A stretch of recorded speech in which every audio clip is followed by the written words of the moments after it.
Good evening, everyone, and welcome to episode 17 of Boys from the Baltic Star. Next week, our Twitch stream will be able to legally drink. That's very exciting. It can join us as it hits episode 18, but this week is episode 17. Thank you so much for joining us from the beginning. Hey, Mr. Lerno. Hello. I'm a bit scared about tonight. I don't like it when my characters are at risk, and I feel they might be. So we'll see how it goes. I am Luke in the bottom corner in the red. I'm not showing off my guns. I'm just really hot. So I'm making the best of a bad situation. Over there, with a correctly shortly cropped haircut, is Ewan, looking very cool and sort of see if he's got some aircon or something. And then in the middle, in the seat of terror and horror, it is Ben, our referee for the evening, who is going to be kind and generous and loving to us as we start. Good evening. I'm not sure if that was a laugh of "no, I'm not" or agreement. I don't know. How good's your Russian? Do you know what the Russian is for good? My Russian isn't very good. I know Nimnoga, which is just about how much. In fact, that's probably more than the amount of Russian that I actually speak. Russian is a lovely language, and one of the nicest things about it is that their word for good is horror show. Nice. Yes. Is that what tonight's going to be then? Is it? It's going to be very good. It's good. So, last time, setting out to explore a more remote region of Giikur, the travellers took up the Commodore's offer to visit one of his fishing vessels. Flying and then sailing 1,000 kilometres north of the city to a quiet cove in a distant island, the team spotted a ruined structure mostly hidden in the forest. They went ashore and explored the structure, eventually going down 2 levels into a dark chamber with a large pool, chalky residue on the floor, and an unknown purpose. As they began to explore the room, the sun dipped below the horizon outside, and the noise of something approaching was heard from the only entrance into the chamber. And that is where we resume the story. And I need everyone to roll initiative, please. Oh, you... What? Oh, I'm glad I got sweaty hands. I should have done a Luke and warmed up my dice. Let me get my sheets. Been warming them up for 20 minutes. Dexterity or intelligence? Is that? Knew it was Dexterity or intellect? Yeah. You see, this is why you warm up for half an hour before the show begins. A 12 for Soraya, please. A 12? Yeah, please. That's very good. I know. I'll go for Agnar first. Who gets a 6? A 6 for Agnar. And then Okay. forget about those dice. Stefan is a 6, 7, 8. 8 for Stefan. And an 8 for Cara, but I do believe she's got a lower dex than Stefan, I think. Stefan's is 12. Yes. 12 plus 2. Yeah, so she's only got an 8, so. Yeah. Okay. So. Okay. And Zoe rolled an 11. Oh, that's a good girl. So. Okay.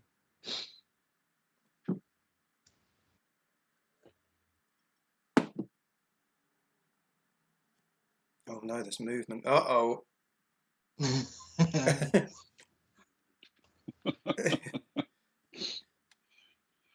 Here we go. Okay. Oh, hang on. That means I need to change to the battle stats. Hang on. Do. Yes. I don't know. Is it a battle yet? Just because we rolled initiative, Luke. That's it. It's enough for me. Now, I need you guys to make a quick decision for me. Because this is one of those things that it isn't fair for me to decide without you.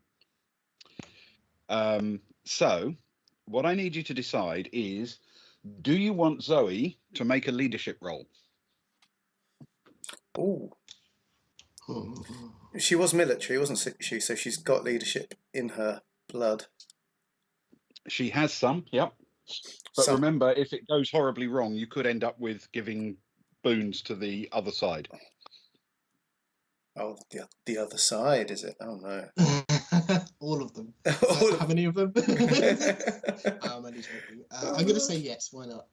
Why not? I'll agree with my compatriot then. Let's bring the Okay. joy. Let's see what it comes up with.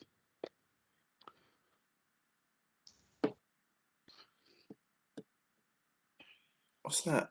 There's so few dots on that. 6 6? plus Plus 1. at least 5. Seven, Surely. seven at least. Yeah, yeah. I thought she was a That's great a leader. 7, which Oh, means no. the other team has 1 boon to take. Uh-oh. Okay, cool. Okay. Agnar won't push her luck and try the same. Well, you can try it. There's no reason why not. At least not inherently. No, I think one person taking leadership at the beginning of a combat seems more accurate than 2 people shouting out Okay. directions and us getting all confused. Exactly. We get confused very easily as well. That's the problem. We do indeed. Okay. All right. So, let me just. Okay. Yeah. You don't need to worry too much about the initiative of the others. They are going to go last. Hooray! Pretty much, no matter what you rolled, they are going to go last. They rolled a 2 for initiative. Wait a second. They, others. Oh no. So, I'm using it in the generic term. You understand? Okie dokie. Oh god. Right. Okay. So, dispositions. You've got the chance to go first, and first up is Sarai. And in front of us is a pool of water, correct? A rather large pool of water. Sarai is going to take a knee where she is and scope around using the night sight on her weapon, please. Okay. All right. So she's not going to move. Not for now.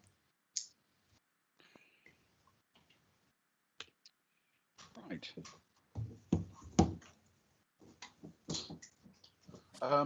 Can you roll a recon check for me, please? I can. I don't want to, but I can. Oh no. Well, she's seen nothing. She's rolling at a -1. And I think she's looking at. No, she's not looking at the wrong end of the gun. That could be terrible. It's a 3 -1 is 2. A 3 minus 1 is 2. Not great. Not a great start to the battle. These dice are not warm enough yet.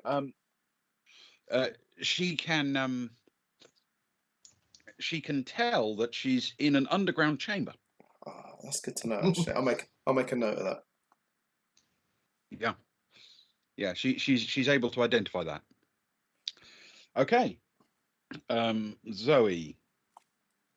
Oh, sorry, that won't take your entire turn. You can still have a minor action if you want one. Can she like crouch walk forward to the edge of the pool in Zoe's direction, I guess? So to the top left corner of the pool. Yeah, please, why not? Let's slowly. Something about catching. That makes perfect sense. Cool. Okay. Zoe. I don't know what Zoe's going to do. Let's. Okay. That's decided what Zoe's going to do. That's why you have dice in your hand. Okay. Zoe is going to charge. Oh wait. You do.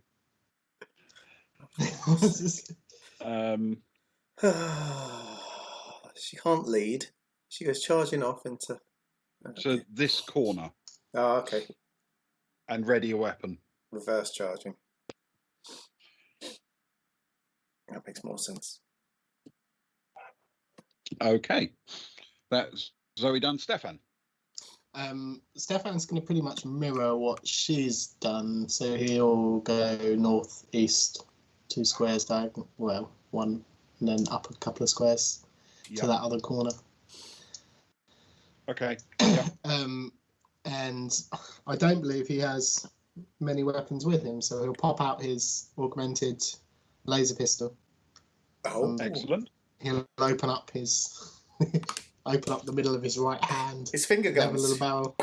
Yeah. His literal finger guns and he'll probably Best thing you've ever bought. pretend. He won't make the noise. Okay. It'd be good if it fired only if you made the noise. It was like programmed in somehow. Yes. Yes. Was it Ewan McGregor who had to be told to stop making lightsaber noises when Yeah. It must be so hard not to.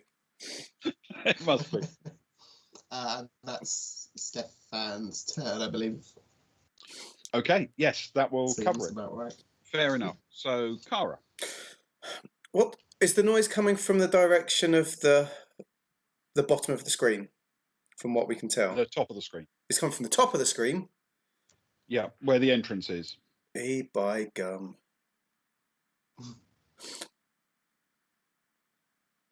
Okay. Kara will drop behind. She'll drop behind Zoe. If I show you what the rest of the place looks like briefly, so you can, because you have had a chance to look around the room, you understand, at least Yeah. a visual inspection. Cool, thank you. So How is the light? Sorry.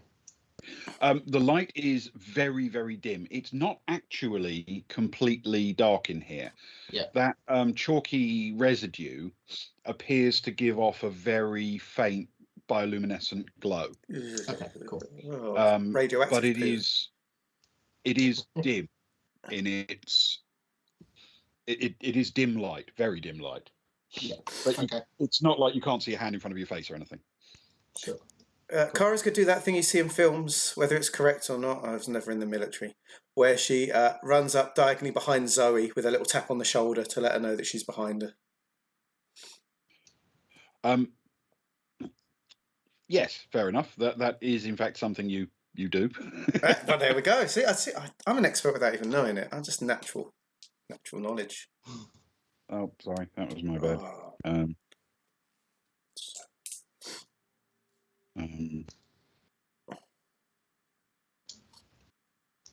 I think the heat in my house is just adding to my tension.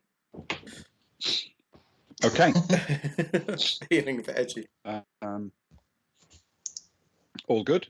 And if that's all she wants to do, then it's Agnar's go. If she can take aim, she'll take aim, but that's about it.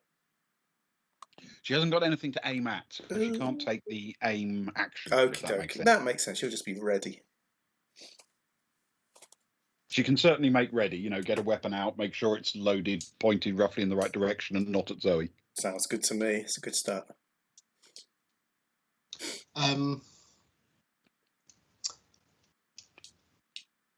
Cool. Is that Agnar? Yep, it's Agnar's go. Agnar he'll move 2 squares north. Okay. And then he's just going to wait and see what's coming, I think. So he'll get his laser carbine out, but he won't have it in a threatening manner. He'll just have it down by his side, but a finger on the trigger ready, and see what exactly is coming up from behind us. He's not a shoot first kind of guy. No. Certainly not on a world with Earthpark on it. No, he wasn't ready for this kind of. I can He normally picture. gets other people. Used to get other people to shoot first for him. That's it. And stand in front of him. I can visualise him almost like a movie poster now, stood from behind, sort of a silhouette, a big fuzzy man with the gun down, with the darkness in front of him. It's very atmospheric. Like a luminescent floor. Yes. He may have the opportunity to sort of suddenly think, normally I have cannon fodder. Where are they? Where are the cannon fodder? Curse this team of equals. All right. So that's everybody ready. Fair enough.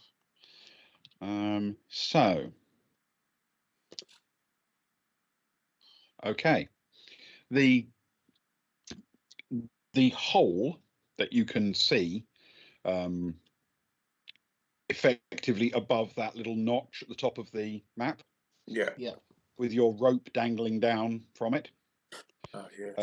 is the origin point of this sound that you're hearing. And for the moment, nothing emerges from it. However, you start to hear a much more distinct sound. It's not just a vague whistling of air and movement from above. Now you can actually hear quite distinctively what kind of sound it is, as if something is descending the hole above this chamber, where you came down from those pipes on the upper level, or the underground, but only just underground level, if you know what I mean. Yeah. And it sounds like the beating of very large wings. I told you today's no Ewan. I thought it might be the old the sea bats coming to roost, coming for feeding. Oh no! Or the opposite of feeding, or we are essentially in their toilet, I suppose. Oh no! Oh no! Oh no! I don't know which is worse. As a reminder, how big were those sea bats that you described to us last week? You only saw them at a reasonable distance. Have you got any xenology or anything like that? Could I philosophize about it? No. It's hard to philosophize about scale. Oh yeah, okay. No, nothing. I'd have to roll it. Can I roll it a negative, or is that a no because I don't have xenology? Yes, you can roll it, but it'll be at a -3. Dear. Well, I hit a 9 -3 is a 6. Nine's quite a good roll. Okay. Yeah. The only thing I can tell you for that kind of number is that they were obviously reasonably substantial. Otherwise, you wouldn't have been able to see them at distance. Yeah, that makes sense.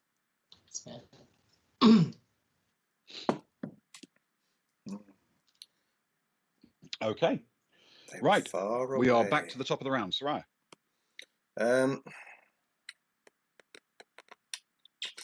How many squares can I move for a minor action? Did we say is it 4 or 6? What's a minor action turn, Ben? Is it 4 squares or 6 squares? It's effectively 4 squares. It's 6 meters. And these are 1.5 meter squares. Okay. 1, 2, 3. So I can move 3 lots of that as my whole turn, couldn't I? 1, 2, 3, 4. Yeah. 1, 2, 3, 4. 1, 2, 3, 4. Okay, what I'm going to do is I'm just going to tuck in behind Stefan again on the diagonal and the other way. Yep, that's no problem at all. If Agnar wants to stand there with looking dramatic. Which I've got it pictured. He looks very brave in my mind. Quite heroic. Yeah. Also, he has just been digging his face into the water, hasn't he? Or was that Stefan? I believe that was Agnar. Okay. So there's a slight hint of wet dog about him. Much like the beach on Earth Park. Indeed. Yes. That's the same of a heroic sheen. Right. Okay. So next up is Zoe. What's Zoe going to do? Temptation. Not knowing what's coming.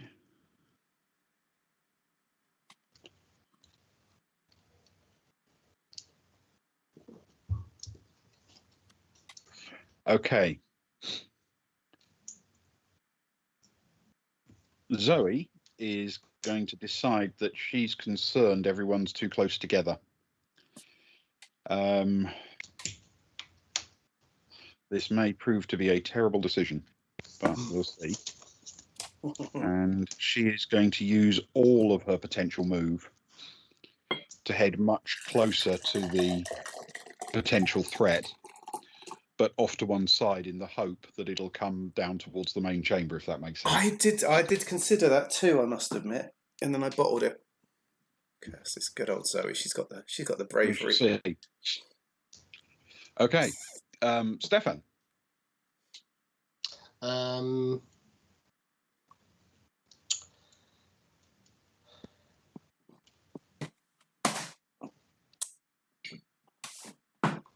I think maybe seeing that, Stefan will again mirror what she's doing and go for the other side and split us a little bit.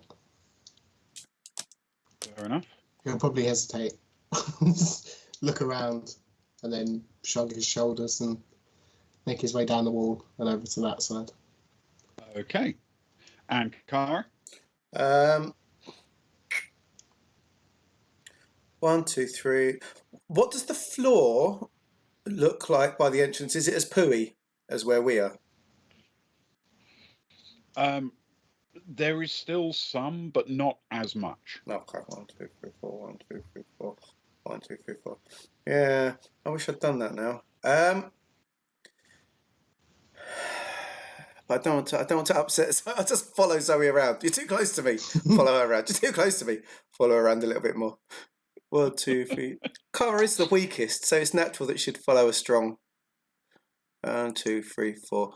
1. Hang on a second. That does make sense. Yeah, 1, 2, 3, 4. 1, 2, 3, 4. 1, 2, 3, 4. I can get the other side of Zoe about 2 squares away. Yes, you can. Can I get to there, please? Absolutely.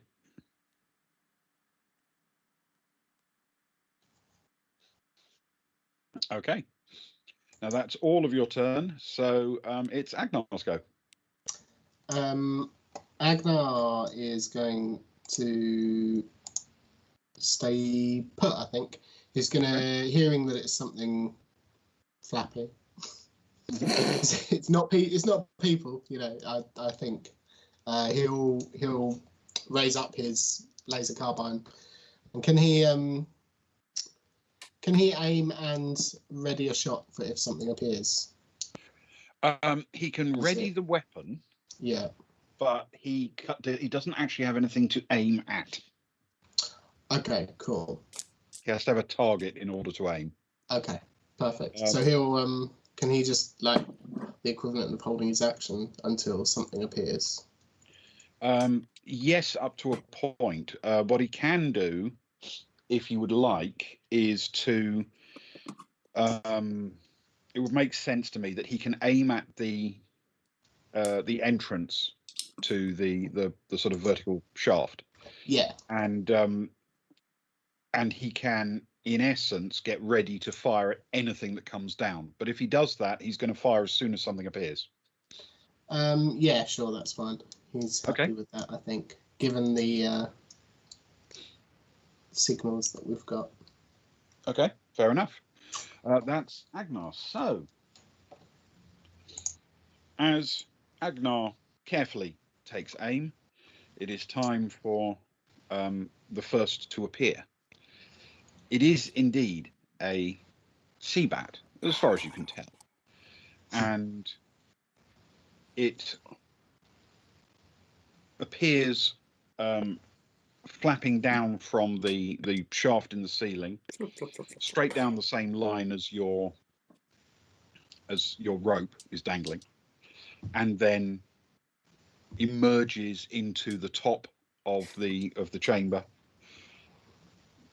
seemingly completely unaware that there's anything down here. It doesn't immediately, let out a cry or anything, and emerges to this point on the map.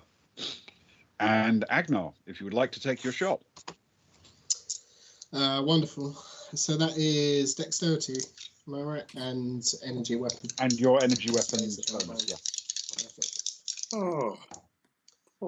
That's a 5 plus 4 is 9. Okay, 9. Poor innocent Seabat. Just massacring poor creatures coming home for sleep. I know. Also, sorry, if it's dark, him being Varga, that's probably, is that -1? I think that's -1. Yes. Okay. It's minus something. I know that much. Yes, it's -1 because it's gloomy and he's Varga. You're quite right. Yeah. Yes, thank you. Okay, so that is what you would call a 0 effect hit. So can you please roll damage? Is that 3d plus 3? I've got 4d plus 3. Tech level That sounds 7 right to laser me, yes. carbine. Wonderful. Lovely. It's not great though. That's 10. A total of 10. Okay. Ooh. I'll get rid of those Right. 2 ones. I'm running out of dice. Yeah, you can't put them all in the bad pile. Okay. The creature, which is roughly the size of a person, I guess, is hit and quite badly. It drops a substantial fish that it was carrying, which splats onto the ground. Oh no. And falls sideways with a flap of wings down onto the ground. It is clearly hurt. It's flapping around. Okay. Brutal. All right. So, Soraya. Oh, I want that fish.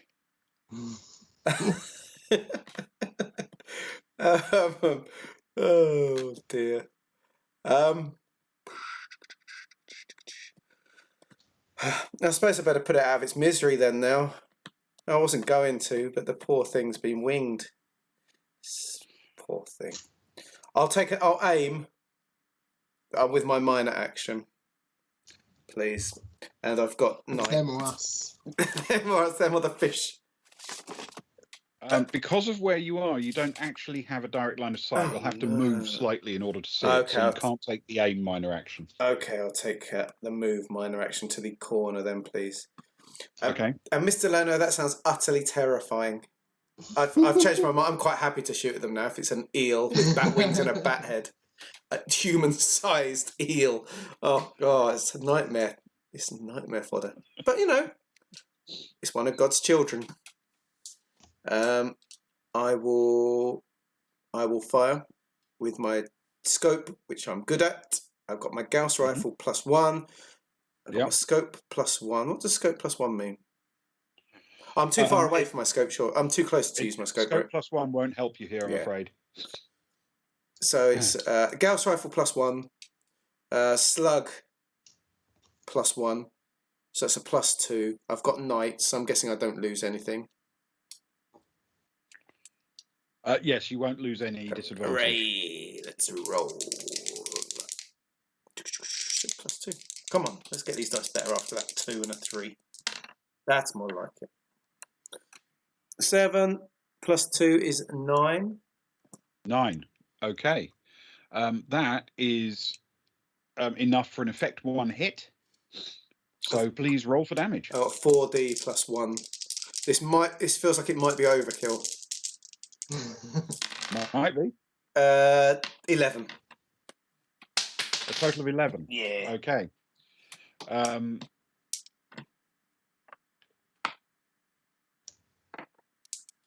It gets hit squarely and immediately begins bleeding out on the ground that you can see through your night vision scope. It is twitching a little bit, but there's no life in it. Oh, poor thing. Okay. R.I.P. Spawn Cthulhu.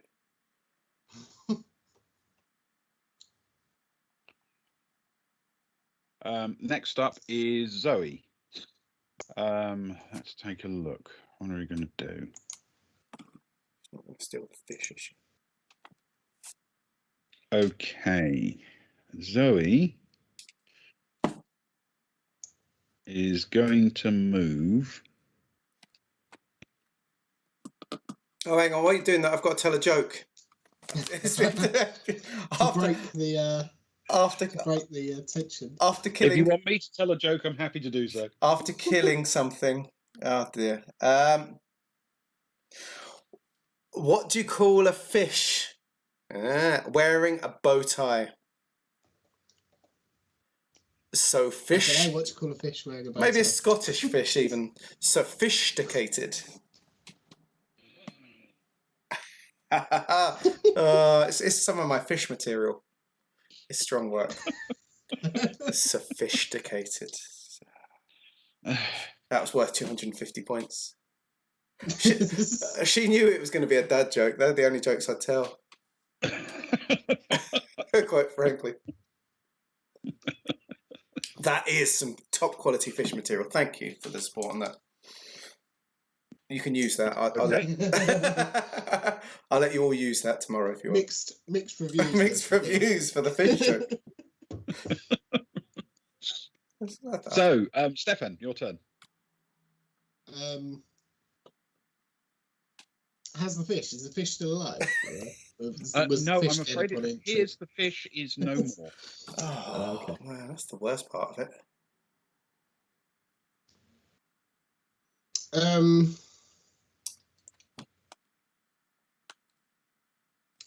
Stefan will use all of his action to head north towards that wall.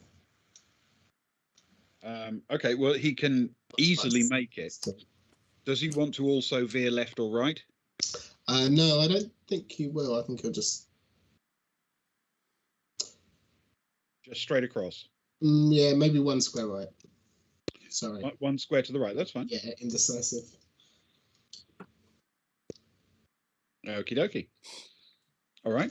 And Kara? Kara pauses, looking at Agnar for any words of wisdom. You can't actually see Agnar. Looking at the wall in Agnar's direction. Yeah. To be honest, I'm the first thing it's going to see when it comes flapping out, if something else comes flapping out.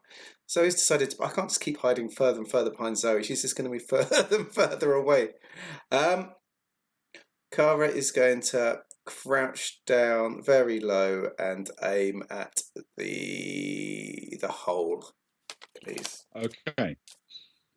Fair enough. So she's going to stay where she is, but just crouch and aim. Yes, please. Does she want to have a triggered action effectively? Oh, that does sound quite exciting. Yeah, she'll be triggered, please. Okay. And Agnar? Agnar will move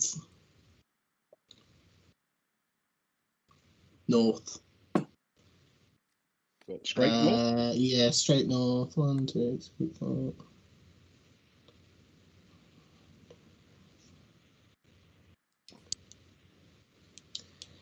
He'll move up 7 squares. Okay. I think I counted that right. And he'll keep his gun up. He won't hold his action this time to slaughter the next innocent sea bat that comes through. Agnar's so alpha tonight. What's happened to him? It's Daddy Agnar mode's just switched off instantly. I think he's become like apex predator overnight. Oh, good. You got to tell a joke when you can, Ewan. By the way, Mr. Lerno spent some points. Let me know when it's good.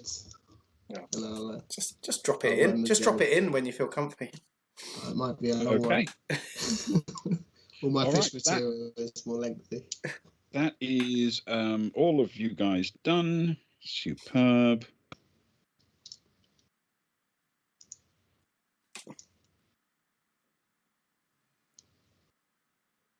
I'll run a quick joke then. Not quick and not good. Oh. Is it even a joke? Well, who knows? A young man's walking past a bar, walking down the street past a bar, and he sees a young Stefan Miller outside the bar, and he's got a stick with a little bit of rope on the end, and Stefan's fishing in a puddle by the side of the gutter. And the man thinks to himself, "Oh, that poor that poor fool. He must be quite crazy. Approaches him, and out of the kindness of his heart, he says, "Do you want to come inside and have a drink?" They both go inside. They sit down at a table. The man buys them 2 drinks. They sit down kind of awkwardly, and the man says to him, "So how many have you caught to today?" And Stefan replies with a grin, "You're the 8th." Hey. That's my best fishing joke. It's a good fishing Okay, joke. I like that. That's strong. That's worth 250 points. Yeah, that's definitely a step up. How dare you? A step up. A place above. Okay. So, emerging from the tunnel, 4 of the creatures come out, and they begin to move. They don't have that much left, but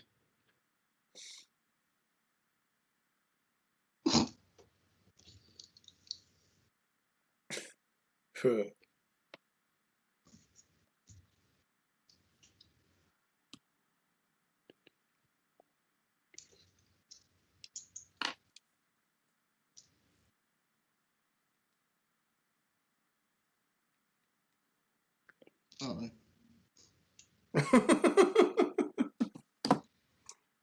Agnar was casually thinking, I'll place myself in the middle of everyone just in case anyone needs some medical attention, without also realising that he is closest to point of entry and he is more likely to be the one in need of medical attention. It suddenly feels like an episode. It suddenly feels like a bit of he's the conveniently planted birds. himself literally between the doorway and where they're aiming for. It's tremendous. Okay. Right, so we are going to have one admittedly startled attack. This is going to be a hard attack for it because it doesn't expect to see anything there and it's already clutching a fish. So, let's see what happens. Oh, that's not too bad. Pecked to death. That is a 0 effect attack. And terrifying eel head. So it does a 12-point hit. Okay, that's fine. I'm assuming that's absorbed by my combat armor still. As long as you have some armor, that's fine. Yeah. Wonderful.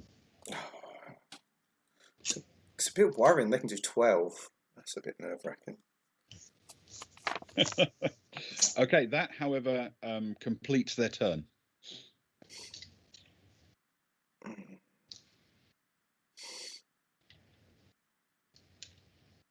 Okay. So back to the top of ours. God. Yeah, it is Soraya's turn. Let's see. If they're coming in for the pecs, that means that can't be peace and love anymore. Can I? Were you gonna philosophize with it? I was going to like try and raise a Seabat army against Anton Fess to like swarm him and push him into the sea. But sadly now it feels like that might not happen. Disappointing. Can I aim at the one directly above Soraya? Have I got line of sight on that one? You have direct line of sight on theoretically any of them because they're flying. Even the 2 that are sort of stacked on top of each other are arguably at slightly different altitudes at any given moment. So you've actually got line of sight on all 4. Cool. I will go for the one nearest to me at this time, please. I will aim, and I will. If that is all okay, I'll be rolling at a +3. That's fine. Excellent. Oh, this is good. This is good stuff. Oh, and it's getting even better. After a very shaky start, it's picking up. That is a 13, I believe, the maths is. A 13. Okay, so roll for damage with +5, please. 4d +5. 6, 7, 8, 9, 10, 11, 16. Oh, great. Okay. Okay. The animal takes the hit and is clearly hurt, but at this moment not. It's hurt. It falls to the ground, but it's not dead. Okay. Okay. Yes. Right. That is Soraya done. Zoe.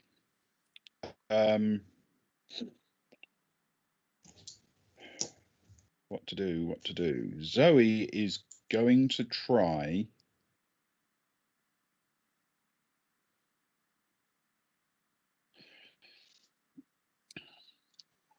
To hit the northern one of that pair, and she's going to flick her weapon to full auto and let rip. Let's see. Oh, that's good. 10 plus 2 plus 2. It's 14. Plus 3 is 17. So that's okay. 3D plus 9. Right? Sorry, plus 12. 3D plus 12. No, We 3D should plus take 12. Zoe more places for this. 3D plus 12. Yes. My goodness. She's part The of it. 3D was actually the 3D actually wasn't all that impressive. It was only 10, but when you then add in the plus 12, She can be part of the Alpha team now with Sammy. We'll Promote just her send up. them. Just them. Just yeah, they We don't don't need us. even need to go. We're the beta team. Very much the beta team. I feel. it is absolutely shredded. Its wings broken. It falls hard and fast. R.I.P. the bird.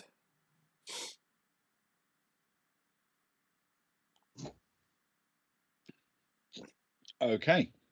That is, however, all of Zoe's attack. So, Stefan. Stefan will probably jump a little bit at seeing this flying bat get absolutely eviscerated by Zoe, and go to step backwards and realise he's right up against the wall anyway. And we'll take aim and fire his laser pistol hand at the one closest to him. Okay, great. So that's a straight attack roll plus your dex and your relevant skill. Wonderful. That's a 10 plus 4. Is 14. So that's your damage roll plus 6, please. What's that? 3D plus. That's a really bad damage roll. Oh. That's 4 plus 9. It's 13. Oh, we've not been rolling good damage. Okay. It's any of us. Ones. However, that one had already taken a hit, remember? Yes. And it is enough to kill it outright. Hooray. Okay. Wonderful. So, Kara.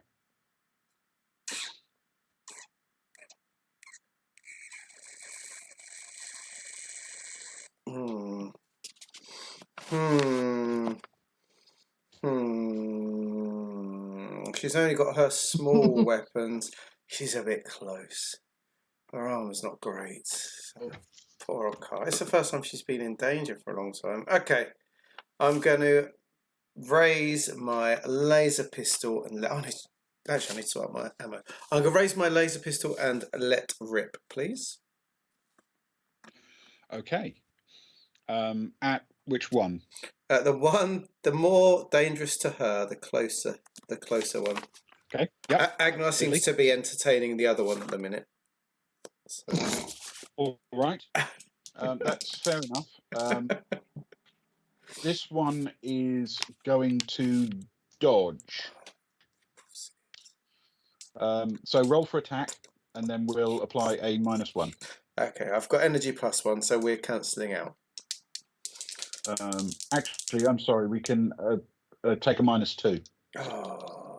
Oh, I know. Oh, the pain. It's all right though, Kara doesn't. Oh. 8 plus 1 Kara is doesn't really want to kill stuff. 8 plus 1 is 9. Minus 2 is 7. Minus 2 is 7. I'm afraid that is a clean miss. Boo to you, is all I can say. But only just. I liked you when you were telling a lovely story for us. Agnar? Agnar will drop his laser carbine, and he will make an unarmed attack with his natural melee natural, his claws. So he gets +1 for that. That's right in his face. Yeah, +1. I'm not sure what the stat is though. It's essentially your choice of the bonus for strength or the bonus for dex. Well, that's wonderful because my strength is a -1, so I will dexterously attack him with Agnar's claws. Oh, this is like peak Agnar. I'm loving it. Ooh, and that's pretty good. That's an 11 plus 3. So total of 14? Yes. Okay, so that's a +6 to whatever your natural attack is. I think that's, is that 1d6? I believe so. I don't actually have it written down because... So 1d6 plus 6, please. But I mean, that sounds reasonable. That's 9 total. A total of 9. Yes. Okay. Good roll. Yes. Okay.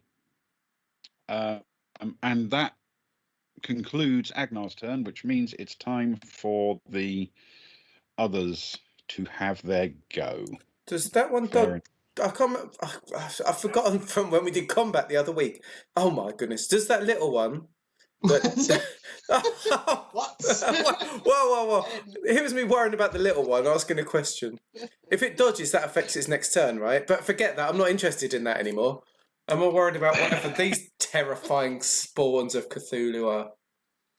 So, as it's time for the sea bats, as you rightly assess them to be, to have their turn, two substantially larger examples come whoomphing down with an enormous downbeat of air to stop their descent, and they've had plenty of warning that there's some stuff going on down here. I don't like these at all. And they are coming down ready for a fight.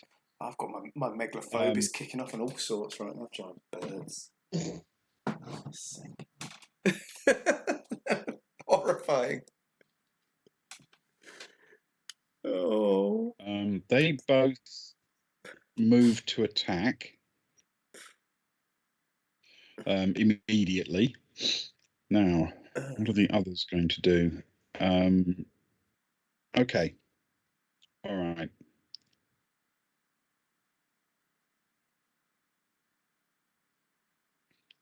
All right. So we'll start with the attacks on Agnar. There are 2 of them from the 2 smaller sea bats. Oh, just those little things. Yeah, that's fine. Could be worse. Oh, maybe. Oh no. Okay, that's not too horrific. So +1. That's a total of 8, which will be absorbed by Agnar's armor. Yeah.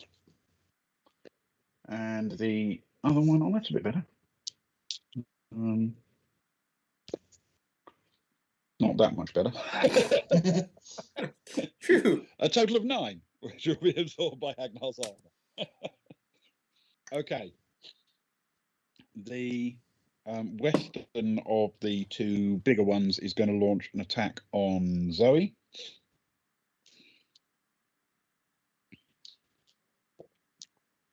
Oh, that's good. That's 2's 12. That's +4.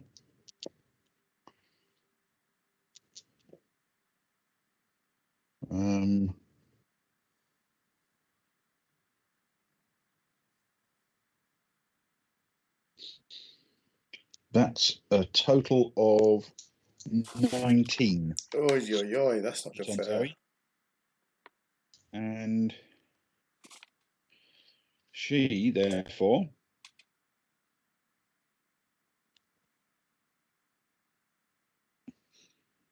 ends up having taken some damage. It's not catastrophic, but it's, you know, it's noticeable. Mhm. And she is recoiled somewhat. The other attack is on Stefan.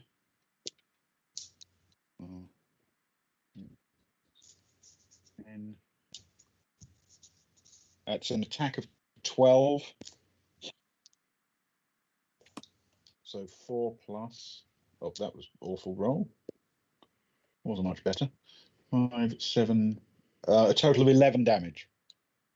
Okay, perfect. I don't suppose this happens to be heat-based damage, does it, Ben? No, this is very much what you would call talon-based damage. Wonderful. He takes 1 point of damage then. Okay. Fair enough. Okay. And that moves the function back to Soraya, please.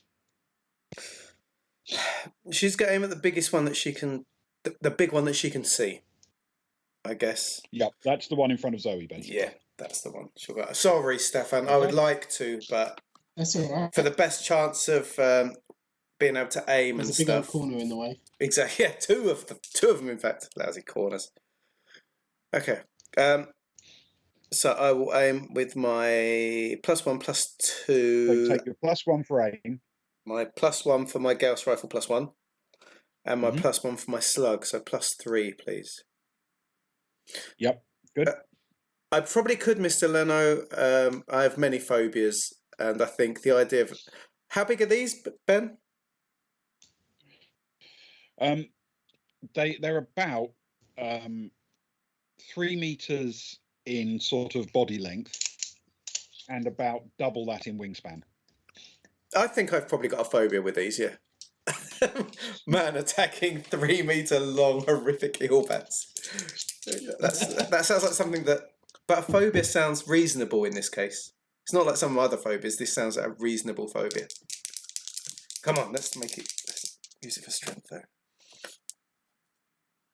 8 + 3 is 11. Excellent. So that's a +3 to your damage value. Right, I need a good one. I've just got really bad damage all night. Come on. I need good damage. That's more like it. What we got? 18 plus, what did we say, +3? 21. 21. Yes, please. Okay. Good damage roll. That's a good damage roll. 21. There we go. Okay. It seems to stagger slightly in the air as it's flapping around Zoe. It's clearly taken a hit. There's wound, but it doesn't seem to slow it down that much. Oh, no. Oh, Okay. Zoe. Right. Zoe, what are you going to do, Zoe? She's not really.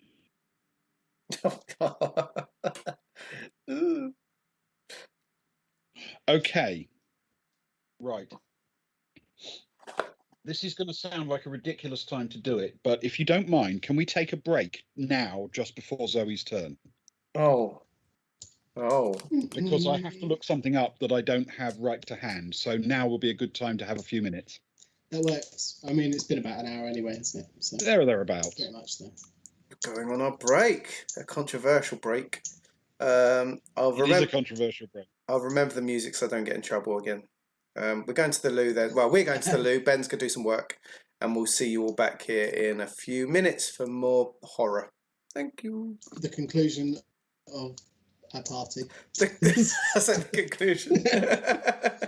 The conclusion of all good things. Let's get some music on. There we go. Let's put this up. Where's the advert? Lovely. Okay. And I'll turn us off.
Welcome back. Over to you, Ben. Why, thank you. Thank you. As is tradition, when we return from our break, I won't delay it too much this time because we have things to get back to. But Player it is characters to kill. it is going to be a brief toast to our lost and still lamented NPC, Greyhill Bast. So please raise your glasses to the late, great Greyhill Bast. To Greyhill Bast.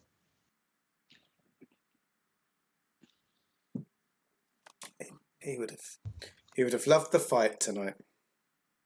He'd have probably died. He'd have probably died in it, but he would have loved it. He wouldn't have survived the fight tonight, but yeah. Sure, why not? He'd have loved it. Absolutely. He'd have loved it. Yeah. Okay. Right, I now have Zoe's turn. So I'll say that with all my enthusiasm. But... Thanks, Leno. I'll drink to that as well. No. I'll drink to that. How I have located dice. many dice do you need? Oh, that's very good. Okay. All right.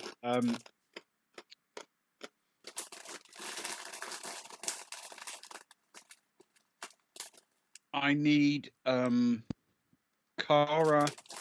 and Soraya to both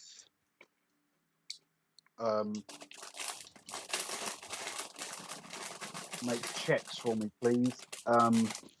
Under the circumstances, they're both going to be recon checks with intellect.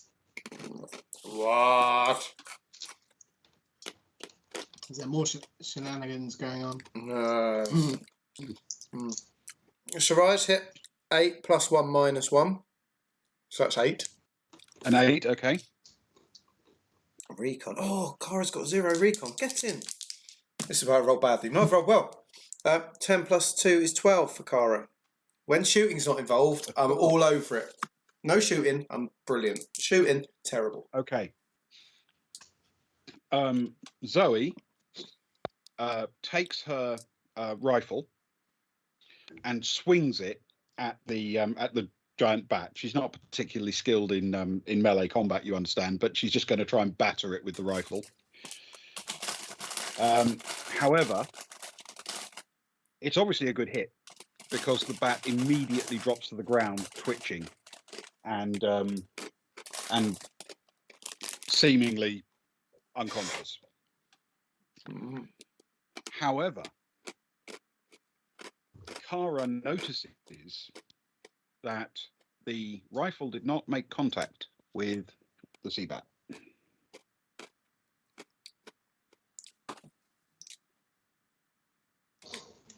Okay, and that's Zoe's turn. So we have an unconscious sea bat at her feet. So it is Stefan's turn. Wonderful. Stefan he'll look down at his laser hand, and he'll look down at his other hand, back up at the giant sea bat and swing at it with a left hook. And he's going to use his knuckle blasters. Yes, the knuckle blasters. For the first time. So it's a melee attack, your choice of dex or strength. Yeah. Is it melee unarmed, essentially? Yes, it is. Equivalent of. Yep. Wonderful. And that is a 7 plus 3 is 10. 7 plus 3 is 10. Okay, that's a hit with plus 2 added to the damage value. Wonderful. Ooh, that's much better.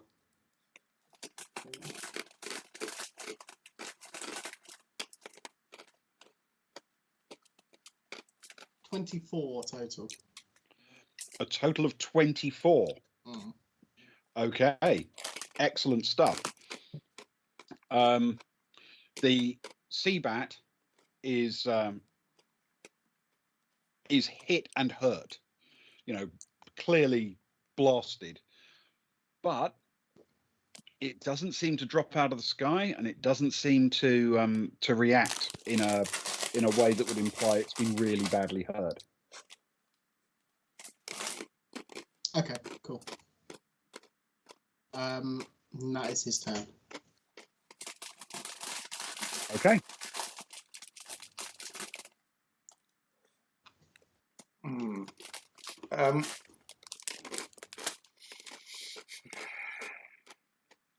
Yes. Stefan would probably notice, since he's delivered that shot up close, it appears that the basic problem is that the large sea bats have a fairly thick, almost scale-covered hide. It looks like they take some punching through. Cool. Yes, sorry. So, Kara.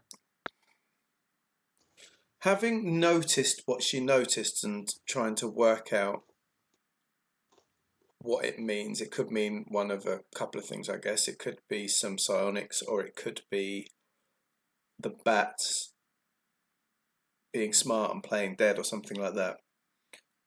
Kara is going to walk the 4 squares to be directly next to it and fire at point blank range with her laser pistol, please. Okay, so effectively she's going to go directly opposite Zoe? Below. Let's go below the Seabat.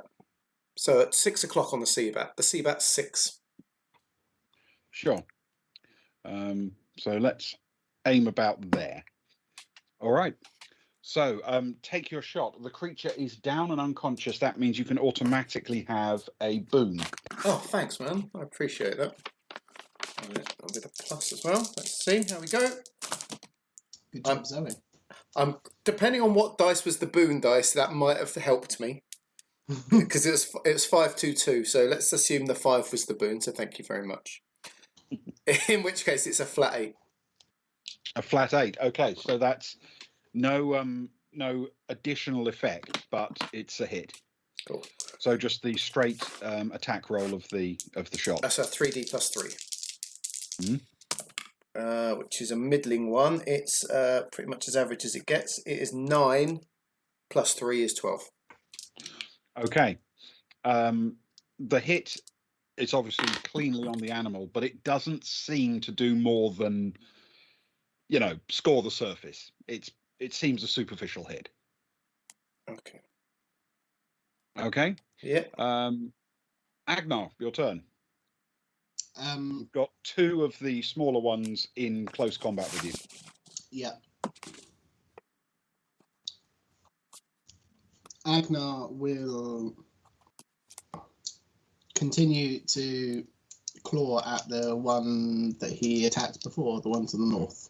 Yep, absolutely. Probably get a little bit too into it. There's some kind of primal urge going on. He rolled a 10 plus 3 is 13. Oh my goodness. A 10 plus 3 is 13. That's pretty good. So that's 1d6 plus 5, please. That's a 3 plus 5. It's 8. A total of 8. 8, yeah. Okay.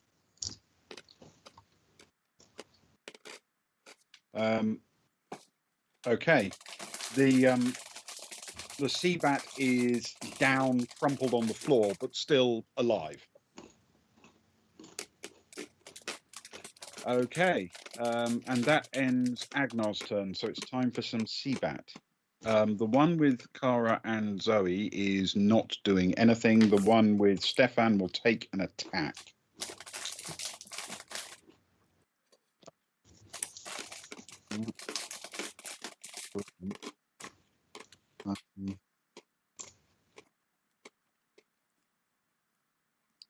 It's a hit, but with no effect. Okay. So that's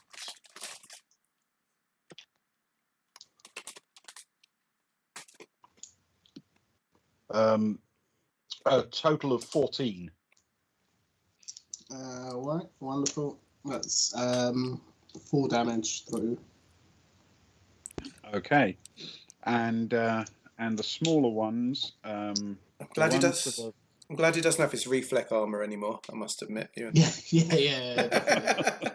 Was that the one that did nothing unless it was laser? Unless it was laser, yeah. Yeah. Only stop laser. Yep. The one to the left of Agnar attacks but completely misses. And the one on the ground, it's going to have a horrible disadvantage from where it is. So we're going to use the boom on this attack. Oh, here we Thanks, go. thanks, Zoe. Sorry. Your mysterious magic ways. And it doesn't help. It's still a miss. Yes. Okay, they both missed Agnar. Living the dream. All right. I'll drink to that. Top of the line. Soraya, please. 1,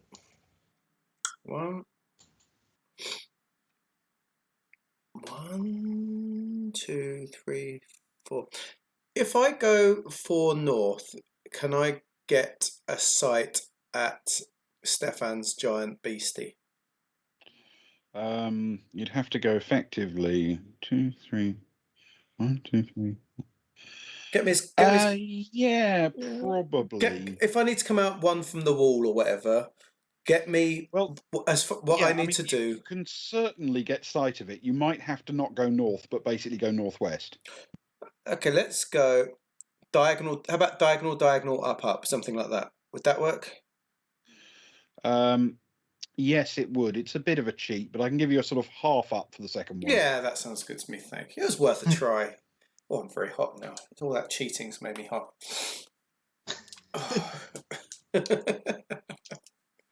Oof. Get your guns out. Okay. Yes, you have line of sight onto the one that's facing Stefan. It's time to help out my main man, Stefan. Soraya. He could use it. Yeah, he's the man.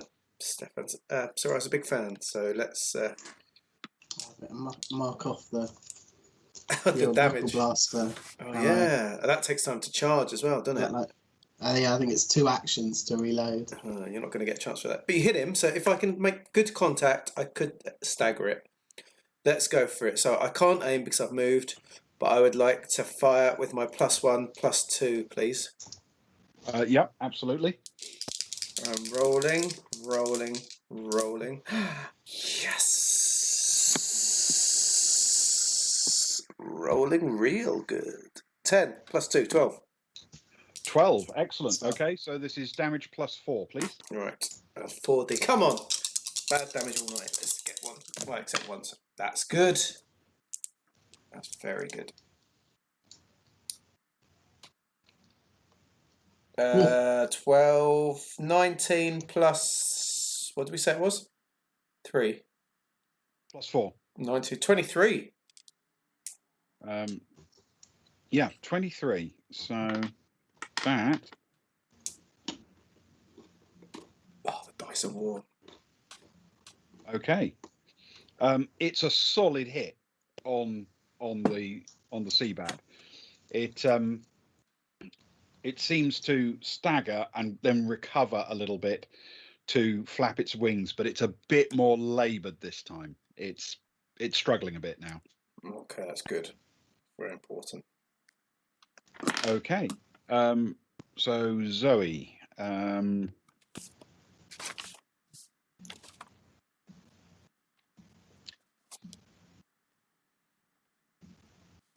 right. Zoe is going to aim and shoot at the Seabat next to Stefan.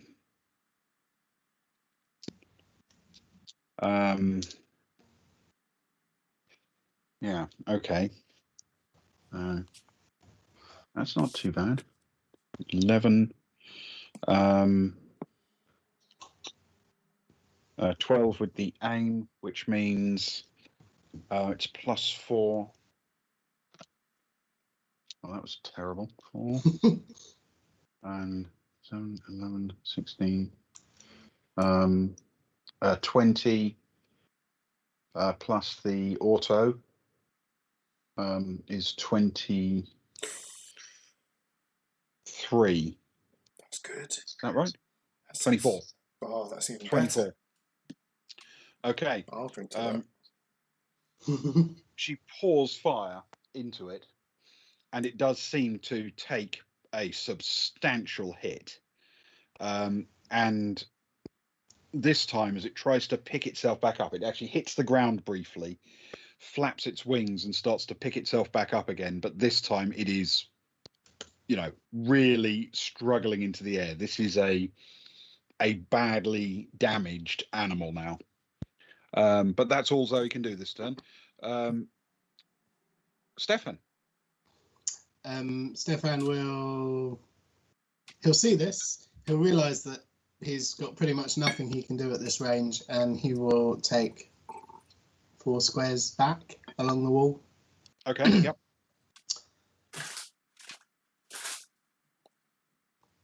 And then he will take, well, he won't take aim, but he will raise his arm and fire his laser hand at the beast. Making Okay. what noise? Just once, though. Pew. That's a 9 plus 4 is 13. Oh, yes. 9 plus 4, 13. Okay. All right. Where was it? There we go. Okay. That is enough for it to finally plummet to the ground, hit, land, and though it's still trying desperately to move, it appears to be now at least earthbound rather than flying. It's awake and alert, but it's not flapping around much anymore. Just it's flapping its wings, but it's not getting off the ground with them. No more chasing after us. Okay. Kara. Oh, it's Kara's turn. Oh my goodness.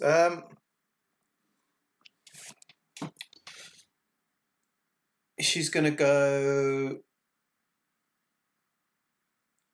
diagonally towards Agnar as much as she can in her minor action, please. And then she's going to take aim at the one to the left of him. Well, she can't aim, but she'll shoot at the one to the left of him.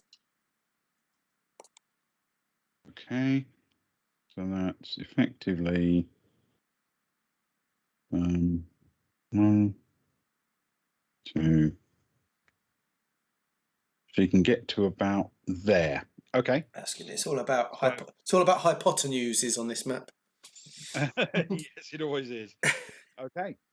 So she's taking a shot at the one to his left. Yep. Yes, please. That one is completely uninjured. Yep, that's the happy one. Okay, so it's a +1 for laser, and that is it. Cool. And I'm rolling an 8. Oh dear, sorry, bad handwork. +1 is 9. Total of 9. Okay, yes, roll for damage with effect +1, please. 3d +4 then. Mm-hmm. Oh no.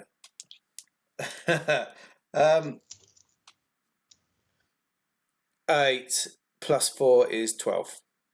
A total of 12? Yes, please. Okay. It's briefly sort of staggered in the air, drops down and tries to pick itself back up again, but it does make it just about back up to flapping around in the air. Okay. Agnar's turn.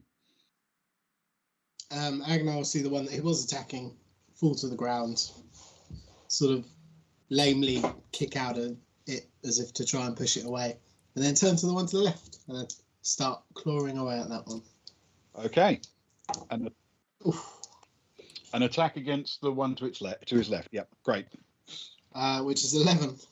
Yes, good roll. Good rolling. +3. So yeah, yes. So that's 1d +6, please. We need angry Agnar more often. That's a 2 + 6 is 8. A total of 8. Okay. We definitely do need angry Agnar. Angry Agnar. It's a fine balance, I think. It is. Agnar has achieved his immediate objective. The creature is down and bleeding out. Completely unconscious and useless. which means it is now the turn. God, very little can actually do much. The big one would like to try and escape, but it can't anymore. It's got no way of getting back up the pipe. Okay, let's do the small one first while I'm thinking about what the big one's going to be. The one on the ground in front of Agnar is going to have a go. That is not encouraging. That is a clean miss. Yeah, So it fails to land a hit on Agnar. It's still flapping around on the ground in front of him. peak Agnar. The larger one.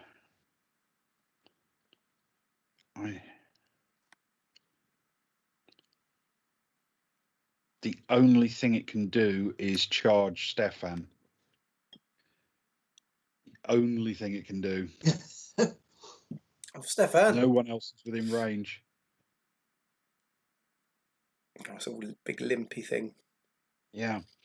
So it hulks itself along the ground, you know, thump, thump, thump, thump, thump. And as it gets to the end, it launches an attack against Stefan. Oh, it's not too bad. It's a hit, but with 0 effect.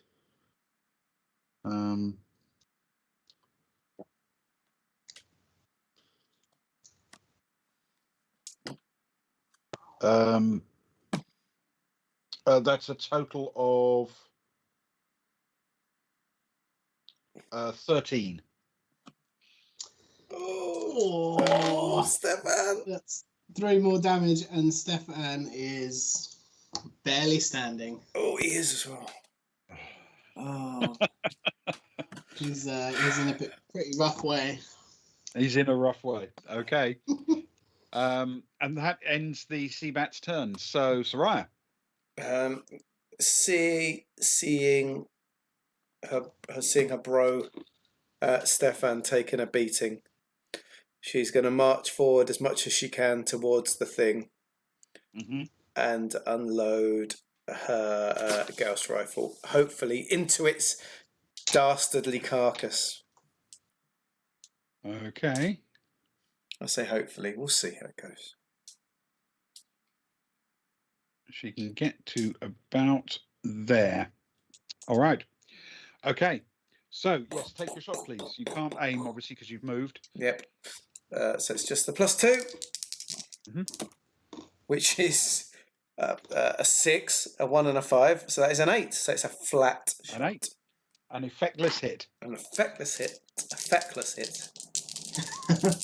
Well, that as well. That too. She's a bit worried about Stefan. She's definitely making feckless hits right now. I've picked the wrong Soraya bar in my excitement and my fear. Maybe that's better. Come on. Okay, it's a mix. 9, 10, 11, 12, 13, 14. A 14, please. A 14. Okay.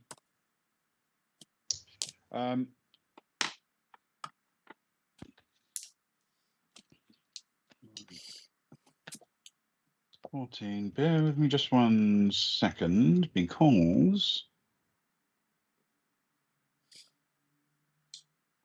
this is a Gauss rifle, isn't it? It is, yes. Let me rub out an ammo. It doesn't make it straight through and hit Stefan. It takes on the Gauss and makes it mutate into a terrifying horror.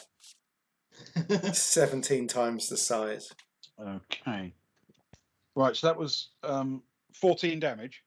Is that what I can't remember what I said now? It sounds about right, 14.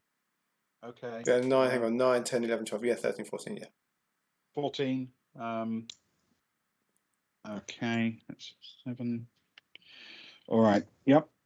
Okay.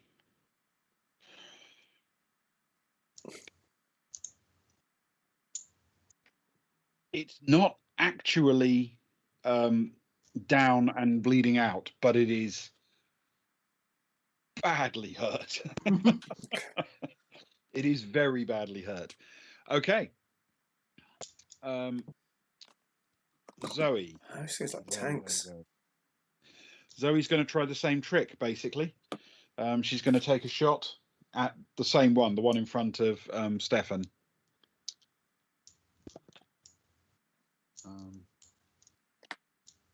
Oh, that was very nearly a miss, but it is just a hit. That's not good. Oh, that's better.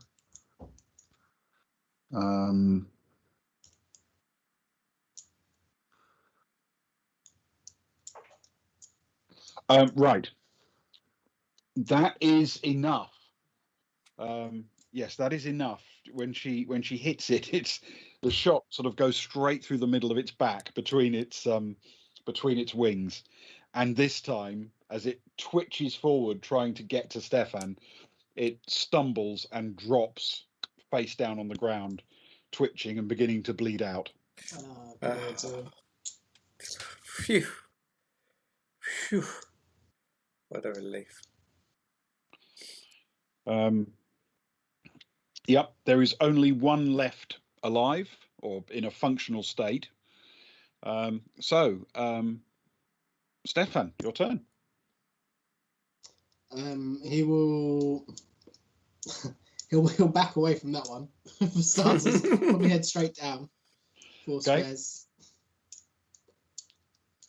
Or 3 squares, probably. You can go 4 if you're heading straight down. Yeah, he wants some kind of line on the one that's still in front of Agnar. Yeah, he's got that. Okay, cool.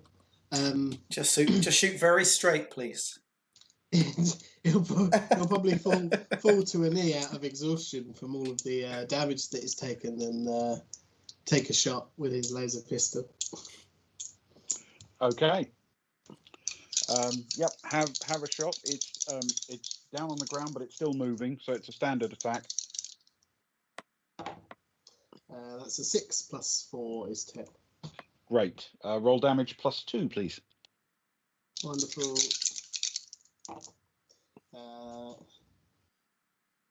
13. 13. Okay. That hit is enough that actual little explosions of blood come out of that one as it lies there dying. And as we've now effectively got there, it is, Kara's turn. So we've got a bleeding out one up north. Essentially unconscious now, one way or another. The top left one near Zoe is lying on the ground twitching but not responsive. The one top right is clearly bleeding out of its multiple wounds, and the one near Agnar is the same, bleeding out of its multiple wounds.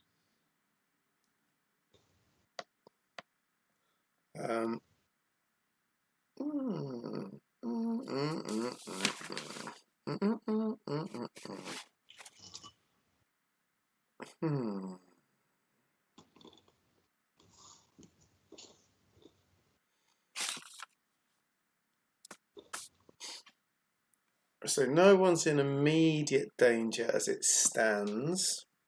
That's right. Nobody is immediately under threat of attack. Okay.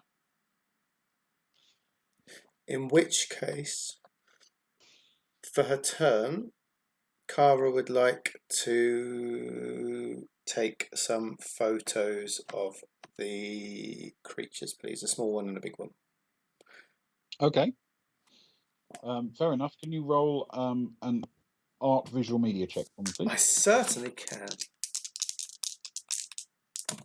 Oh, look at that. Again, I'm not shooting. That's Kara to take 14 on the visual media. 14. Okay. Yeah. Despite the low light conditions and the difficulties of the enclosed space and angling and everything, you get a number of excellent shots of them. Excellent. Okay. Agnar. Agnar he'll move 2 squares to the east. Okay. Just to get away from that little flying beastie. Wee beastie. And he'll just shout out to everyone, is everyone all right? Are we all under control? And he'll just, keep his head on a bit of a swivel, looking around for any more. Okay. Can you roll a recon check for me, please? Yes. Apologies. Can I have a little retcon of that as well, and just say that he picked up his laser carbine on the way as he was stepping back? Absolutely, and swept some guano off it. yeah. Rubbed it off on his sleeve a little bit. Yeah. He rolled an 8. I'm gonna have to check his recon. +1 is 9. 9. Okay. As far as you can tell, there's no suggestion of anything else coming down the pipe yet. Okay, cool. All right. And yeah, that's all he wants to do. All right. Now, none of the sea bats can actually take a turn, so it's Soraya's turn.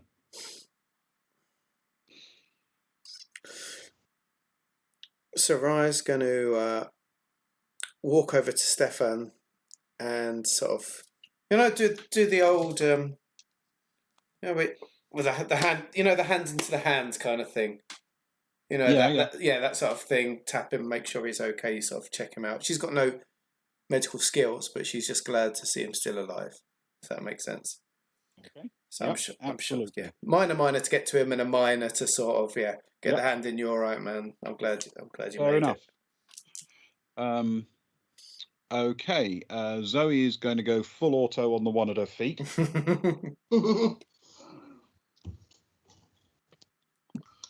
Oh, that's good. 12 plus 3 is 15 plus 3 is 18, which is what? Damage plus 10. Oh my goodness. 9. Another 9, that's 18. It's a total of 28. And then minus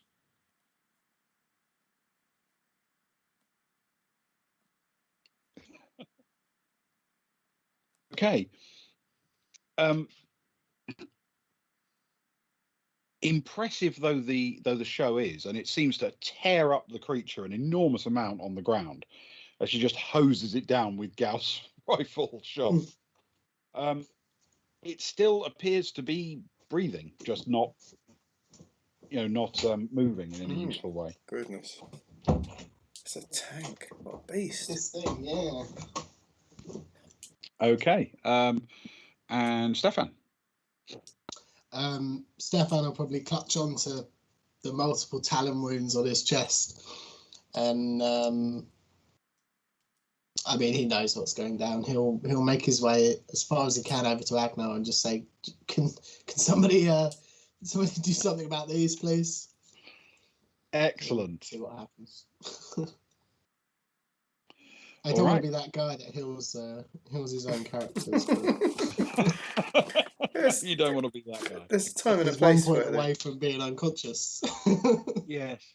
Yeah, a little bit of self-pleasure never did anyone any harm. Yeah, it's fine. Stefan has more self-preservation than I do for him, I think. Okay. Yep. Right. Kara. Now that she's taking pictures, she'll fire at the little one, please. Okay, yes. I'll aim and fire, so that's a +1, +2. That's a +1. Yep. Just about. That is an 8. Well, 6. Sorry, 6 plus 2 is an 8. Okay. So just a straight damage roll? Yep. 3 plus 3 is 17. Okay. Yeah, that one is done. Yeah. Very much so. And Agnar.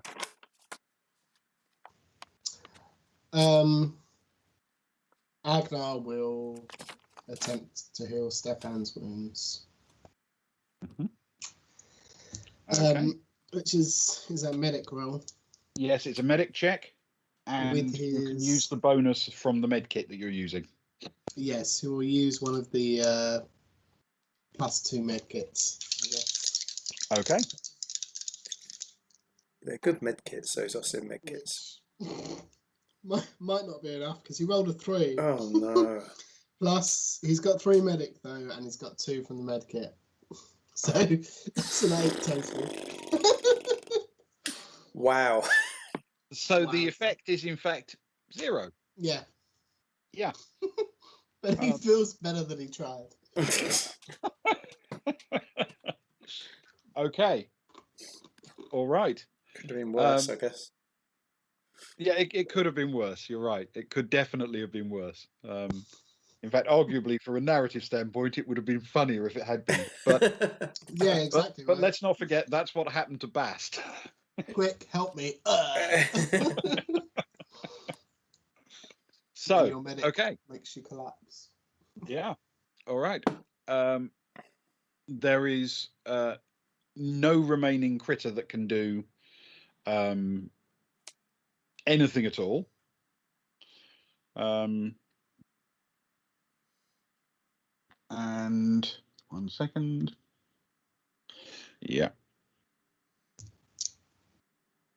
The one that was top right has now succumbed to its wounds. And so, Soraya. An ex-seabird has shuffled off the mortal coil.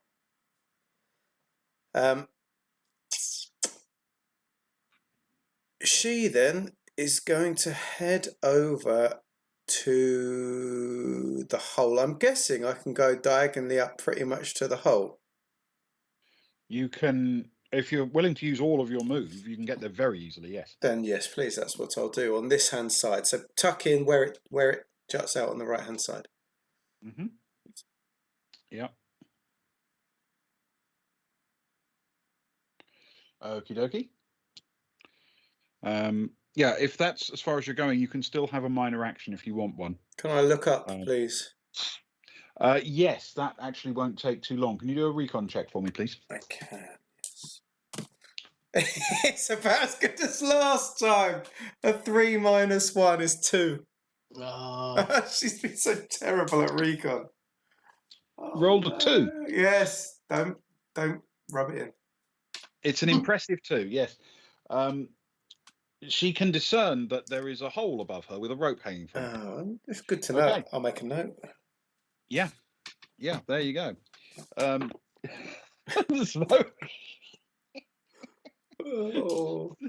it's still going medieval on this thing. She's going to pour another volley of automatic fire into it. Okay. That's better.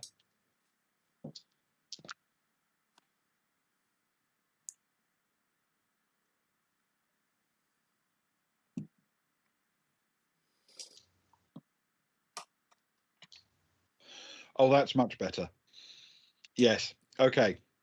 Yes. Finally, it's taken her a while. Oh.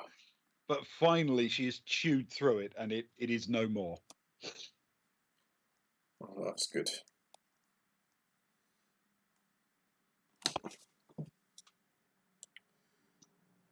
Yeah, there's no enemies left. None at all. Huzzah. You guys are out of combat. Huzzah. Well, in that case. In that case. Grey Hill would have been proud. Ah, good work, Ewan. No NPCs died. To Grey Hill. No. To Grey Hill it is then. Zoe took a hit, but not a bad one. So To Grey Hill Bast. To Grey Hill Bast. We did him proud, his memory.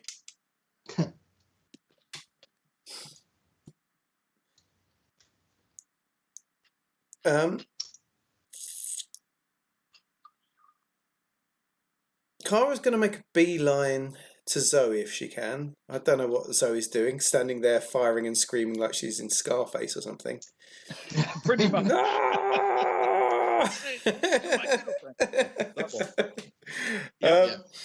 And then Kara's going to just lean into her, sort of give her a little squidge, a little friendly squidge. You know, they get on well. They've They've shared the room. They've had the jokes. They've had the bants. It's all getting on very well. So Kara's going to smile and sort of give her a little side squidge, and then she's sort of going to whisper, "I saw that you didn't hit him, and yet he fell. I saw that."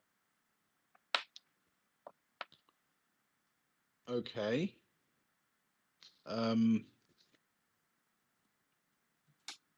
Can you roll a persuade check for me? Oh, I can. Your choice of intellect or social. Either will do. Okay, intellect it is then. Okay, that's good. I'm rolling at a +4, and I hit a 9, so that's a lot. What's that? Oh, 13. man. We're back into Kara's territory now that Where's fighting's that over. combat? No, we're out of combat. We're back into Kara's territory again. Yes, as soon as there's no earthly reason for a good roll. Yeah, exactly. It makes no difference, really. Yeah. Yeah. Okay. Zoe looks at Kara and thinks for a second before giving a little wan smile and says, "Yeah, I think I may have panicked a bit."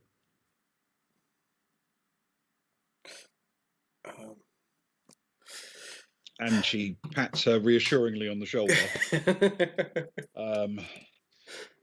and seems to sort of take a deep breath and unclench a little bit, having slaughtered her giant bat thing.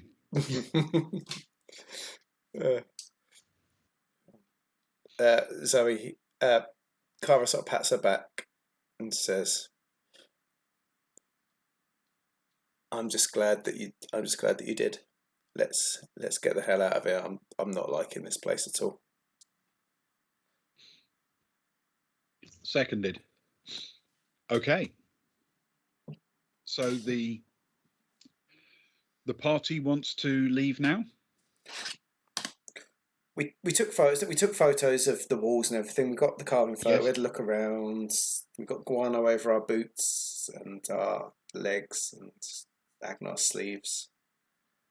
And gun. Gun. We got everything we needed down here. Can we just? So can Sarai just take a couple of seabird bits? I don't want to be gross about it, but we do have a history of taking bits back to the Baltic Star, don't we? It's sort of an important thing. We do. Most definitely. Can Agnar just firstly say to Stefan, I think we need to find you some more substantial help. I don't think there's much I can do here. And if he sees somebody looking at the sea bats, he'll head over and just have a little help. He'll help out with his xenology, I suppose. Okay. All right. See if he can guide, give a bit of guidance. All right. Yes, there's absolutely no reason why not. In that case, can you roll your relevant science check for me? Yes. You've got xenology. That will do nicely. Xenology and intellect, I'm guessing. Or Yes, education. it will be intellect or education. I should definitely take education. Much more educated than he is intelligent. Well, that's a 9 plus 3. It's a 12. Okay. Yes. All right. And yes, this is, it turns out, extremely helpful. So with the help of your xenology expert, you manage to retrieve pretty much everything that is unique, shall we say, about these creatures. Successfully ignoring things that would be pretty commonplace in anything that happened to be large and powerful. Yeah, makes sense. Nice. Sarai sort of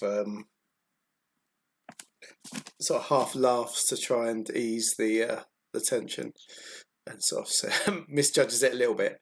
She's like, well, I guess it's time to go and find Anton Fest then. Okay. Can everybody roll an athletics dexterity check for me, please? Oh, Or you can have athletic strength if you prefer, as you climb the rope. with either strength or dexterity. And Yeah, it'll be the athletics. effectively the athletics strength, or the athletics dexterity plus dex, if you see what I mean. Oh, hang on. Wonderful. Oh, no. Can't we just not do either of those? Can't we just walk? Can't we just... strength plus dex or dex plus strength? Okay, so Ryan might be okay. Let's get Agnar out of the way first. That's not good. That is a 7 plus 2 is 9 for Agnar. Cool. And Stefan, who should be much better. Okay.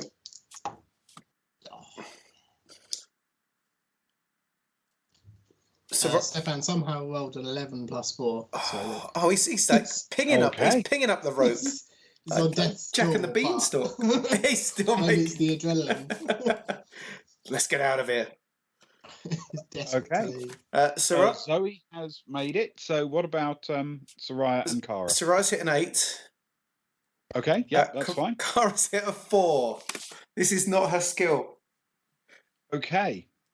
She's not very able, for Right. want of a better word. I don't know how else to say it. She's just not very able, bless her.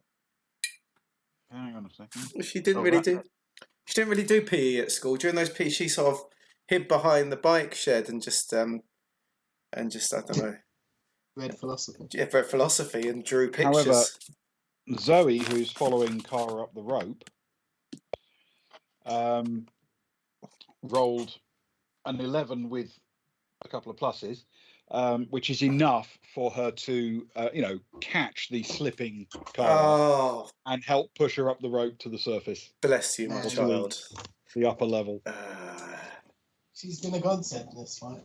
I told you, Alpha. Yeah, after ages of being completely useless, she's suddenly come good, hasn't she? I told you, she's Alpha. She is Alpha team. I don't know who we're going to trade out from our team to get her into the Alpha team, but anyone, frankly. If it comes to rope climbing, Kara's gone. As far as I care.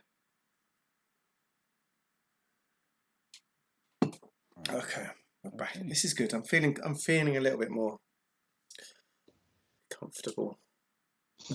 No, we're not knee deep in poop. Oh, yeah, these sinister holes again, though. It's like an M. Night Shyamalan film. What is this stuff? Okay. You find yourselves back at the upper level of the structure. Essentially where you all went down into the pit. And it's up to you where you want to go and how you want to proceed. Hang on a second. There's a totally other pit. Something changed. There's a totally other pit. I'm not falling for that again. That's another pit, Ewan. There is. There was last week, I think. There is. But I just realised looking at that map, it goes to a very different place. We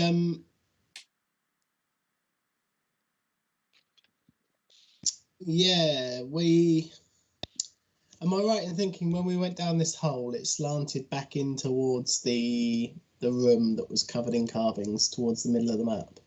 Yes, and we descended there, and then we came to the T-junction.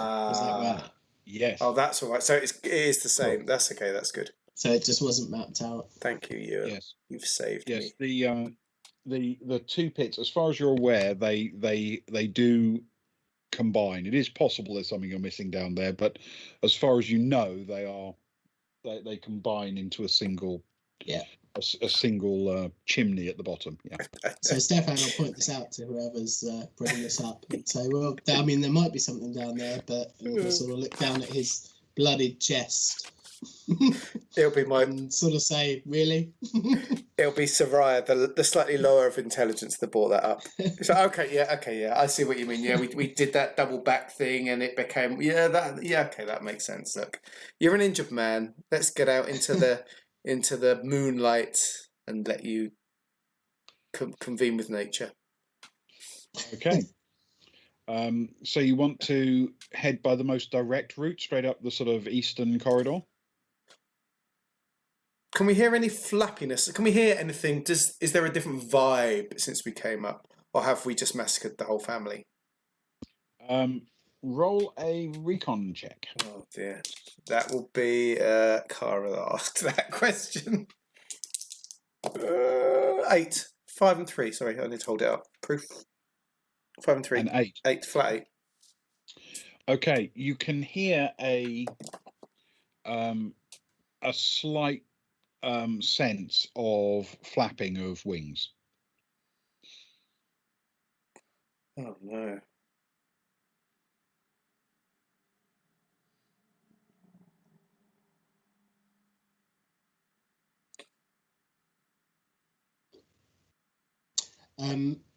Agnar will probably take the lead, and he'll start heading down the east corridor.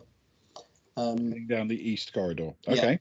And he'll sort of beckon everyone on with him, and sort of he'll attempt to give them direction as best to exit and cover all points as possible with his military tactics. Okay. Fair enough. What we're going to do is, it's going to be weird because you won't be able to sort of necessarily see what I'm seeing. But we're going to play a little game of sort of blind man's buff. Oh no. Oh. Hello. So Keep Stefan safe, bless him. He's bleeding out. Protect Right. him at all costs. I'll throw myself in front of him. With the obvious, I'm going to use dice to determine where other things may move. So hot. Makes sense. Okay. All right. So far, as you move, you see no sign of. You can still hear a little bit of wind noise and what have you, but you see no sign of any dangerous creature around you.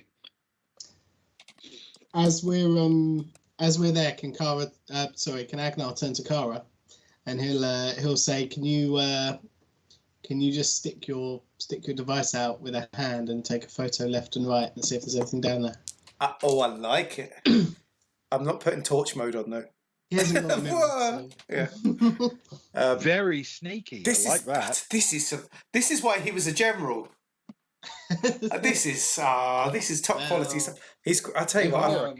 Can you roll a visual media check for me, please? I kind of fancy him tonight. It must be said. Right, let's have a roll. Yes, I can. Oh no, that's wrong. Sorry, it was 2 4s.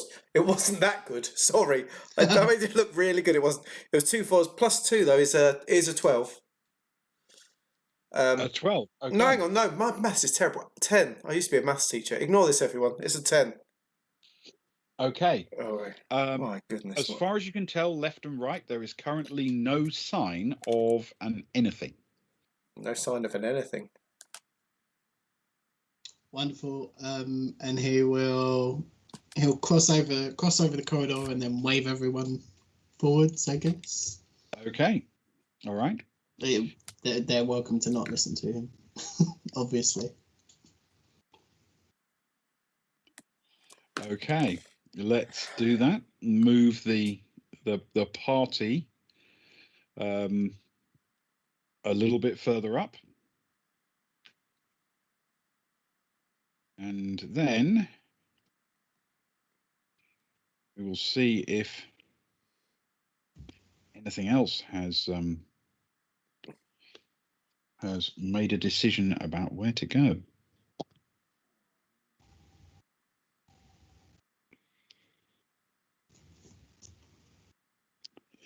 Okay. All right.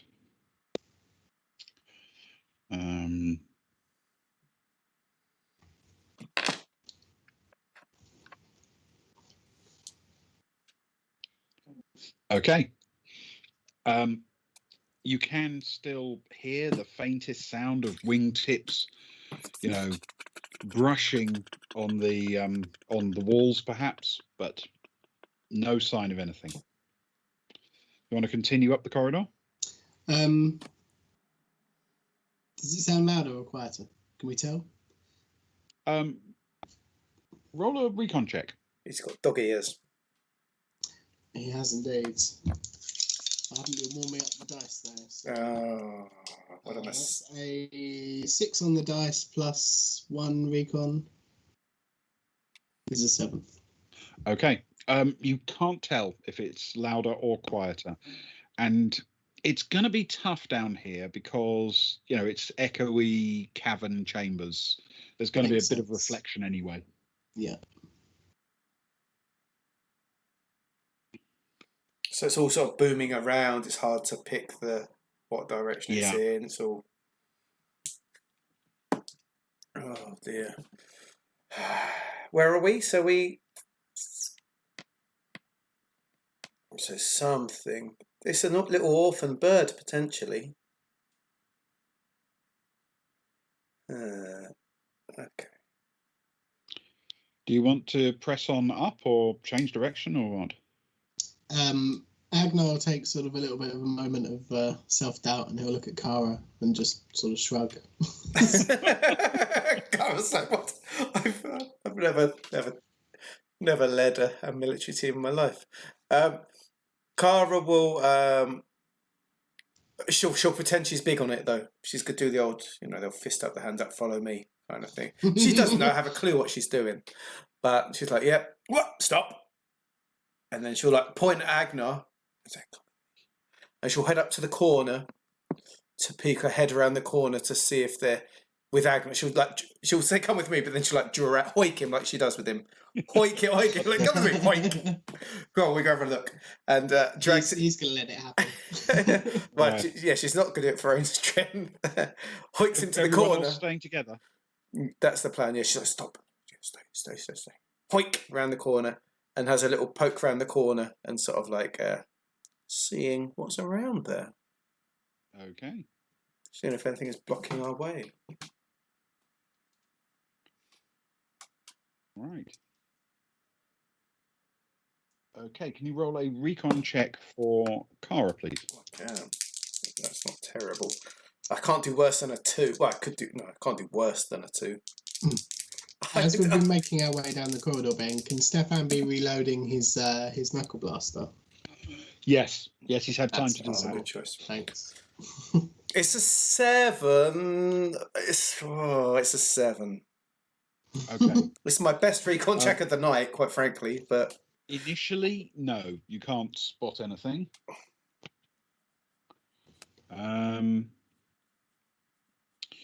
Okay. However, when it is, to put it in the simplest possible terms, kind of not your turn. Yes. When that happens, you do see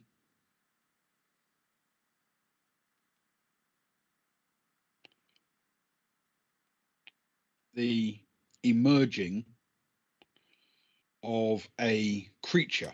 Oh, hello. It is one of the large sea bats. And it comes out of the passage to the south, the right-hand one into that chamber. Yes. And then flies towards you down the corridor.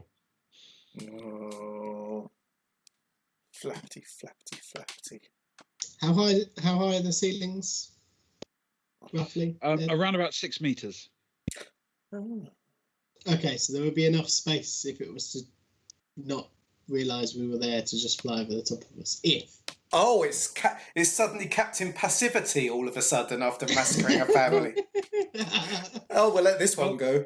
I'm just asking, just so I've got all options available to me. Theoretically, yes, but it would have to make the choice to fly right up at the ceiling and then stay there as it flew directly over you lot. If it was flying sort of in the middle of the height, then it would definitely hit you with its legs. Unless we dived to the very floor. Even then, I guess it's dragging along because it's so big, isn't it? And the legs are the dangerous bits, as Stefan's established. Yeah. Yes. Yeah, protect Stefan. Can we get Stefan to the back, please? Okay. Well, you know what to do, guys. Roll for initiative. Oh, God. Just as I was feeling all calm and peaceful and zen. Anyone just when we thought we made it out want to try military tactics? Just no. Yeah. Oh, no. No. Oh, he's been sort of the Banes in that mode. The Banes. He has actually. I do like it. Yeah. Is it just straight military tactics? Yes. Military tactics roll. Wonderful. That's a 9 plus 3. Oh, wow! Excellent. So that is a 12, which means you guys all get to add 4 to your initiative. In which case, Sarai's initiative is a 15. Nice. Get Stefan out of the way first. Roll low, Really? Stefan. Let's get you out of the way. He doesn't really want to go first. 10 plus 1 plus 4 for 8 plus. You got a 14. Total. Oh, this is good. 14. Yeah. Fantastic. This is excellent. Come on, And then Kara. I do Agnar. Kara is 7 plus. What's it? It's Dex or Plus 4. Dex or Oh, what? yeah, it's Dex or intellect. Okay, so 7 plus 2 is 9. Plus 4 is 13. 13 for Kara, please. 13. Okay. I should have gone the other way around because Agnar, who's right at the front, Oh, Agnar. rolled a 2. But he does get plus 6, is assuming he gets the plus 4 as well. Yeah. He's too busy telling an 8 total. He's too busy telling everyone else what to do. He doesn't do it himself. Okay. And Zoe. Yeah. The plus 4 is quite handy for Zoe. Oh, Zoe. Because she's ended up with a 9. It's probably for the best because all of her magazines are probably empty by now anyway after all that firing at unmoving birds. Oh, there's a fair few shots left in the bag. Right. Okay. All right. So, first up, Soraya. That's twice in a row she's been top. This is excellent. Can I see it from where I am, or am I just relying on the fact that Agnar's ducked down and done military things with his hands? You can't actually see. You can see where it is, but you can't see the centre of it, if that makes sense. Yeah. You can see its wingtips flickering and flashing. It's wingtips. Good use of wingtips. I'm going to push against Kara to push her against the wall so that I'm between her and Agnar so that I can get a shot in. Okay. Yep. I'm sure Kara will be quite happy to have another body between her and the big thing. So everyone's a winner. Yep. Except Agnar, probably. But so if we move Soraya to about there, that looks fair. Yeah, that looks good. As she shoves her way through to the front, yeah, and then takes a shot. Yeah, I think so. Absolutely. Cool. Why not? We can't be backwards in coming forwards, can we? Right, plus 2. Yes. Oh, they've warmed. 12. A total of 12. Okay, yes, roll effect plus. Sorry, damage plus 4. 4d plus 4. And is this the Gauss rifle? It is the Gauss rifle. The plus 4 is probably good that it happened, because it's not a great damage roll. It is 11, so it's 15. 15. Okay. I can't even tell which one's a warm. That's how cold it got. All That's right. the warm one. It takes what you would call a fairly solid-looking hit, but it's still flying and not stopped. It's it is there and still functional. So, Stefan, consciousness holding on by a thread. You be careful, Stefan. Has he got a line of sight on the thing? Could he make a shot through the? I guess it's He up. probably could actually just past the corner. Given the fact it's flying. Yeah, he probably could. He'll take a straight shot with his laser hand. He won't aim, and after that he'll use his minor action to probably back up a little bit. All right. Yep. Fair enough. That's a 7 + 4 is 11. Oh, excellent. Yes. Your damage roll +3, please. Get in. 4, 10, that's 16 total. Let's change to Stefan. Hang on. 16 total. It's a hit. It's a fairly solid one, but it doesn't seem to do anywhere near the kind of damage that the previous hit did. Yeah. Okay. And then with whatever he's got left, he'll just start backing up down the corridor, Yeah. clutching his chest. It's like when you're at school, when you like go after someone and then you get them and they're like, oh sorry, no. You can't get me back. You can't get me back. Okay, Kara. Every time Kara gets a chance to shoot, you would not believe the inner turmoil I go through to not go full Kara Croft and dual wield my pistols. It's only the fact that I have to roll an 11 that stops me from doing it. Although, if I aim, does the bonus work for both rolls? No. It works for the first one. First one, so it'd be a 9 and an 11. So it's either a 9 and 11. Oh, a boon to be wild! You legend! Sparrow's just given Stefan a boon. Oh. You hear it? Tell you what. That might even be the first. Is that the first one? That's the first boon to be wild. I think that is. Yeah, first one. Well done. I'll drink to that. I'll finish the rest of what I've got in here. I won't Kara Croft it as much as I'd love to. I will just roll my standard laser pistol with her 3D +3 if she hits, with an aim and a gun combat energy. So she needs. She's got a +2 on her roll, basically. So I got a bit excited there with the boon. I'm bringing the value of the boon down to about 20. Big boons galore. Actually, as an aside, as I'm rolling, of all the prices we gave, the boon was the one that we sort of almost had most discussion about, I feel. Yeah. Because it was about, it mustn't be cheap. It needs to be a couple of sessions of watching to earn. That's a really good choice. A really good timing, I think. Yeah, I think that's perfect timing. We're looking good. That was a 10 + 2. That, sorry, I better show it. Proof. Is a 12. So a 12. 3D okay, plus that's a hit with +4. And this is a laser carbine? No, laser pistol. 3D plus 5. Laser pistol. 3D plus 5. She left her big weapons at home. 3D +3. 3D +3 plus the 2. 3D +5. Yeah. Yep. That's decent roll though. Decent roll. 14, 19.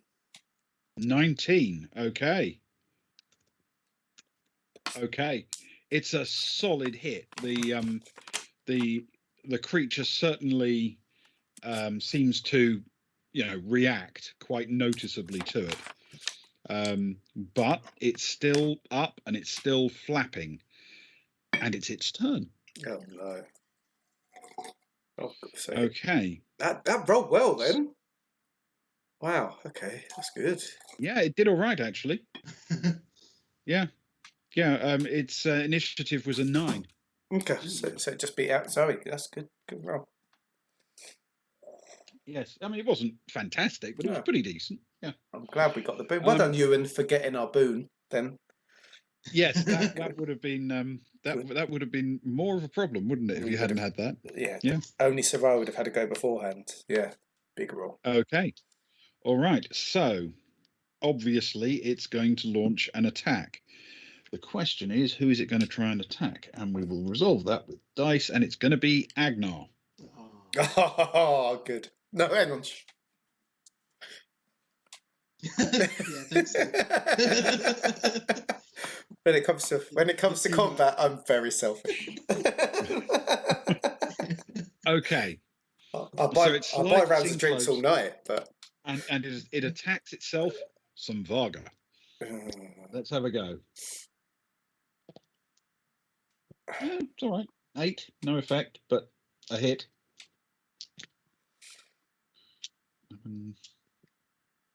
What's Agnar's armor?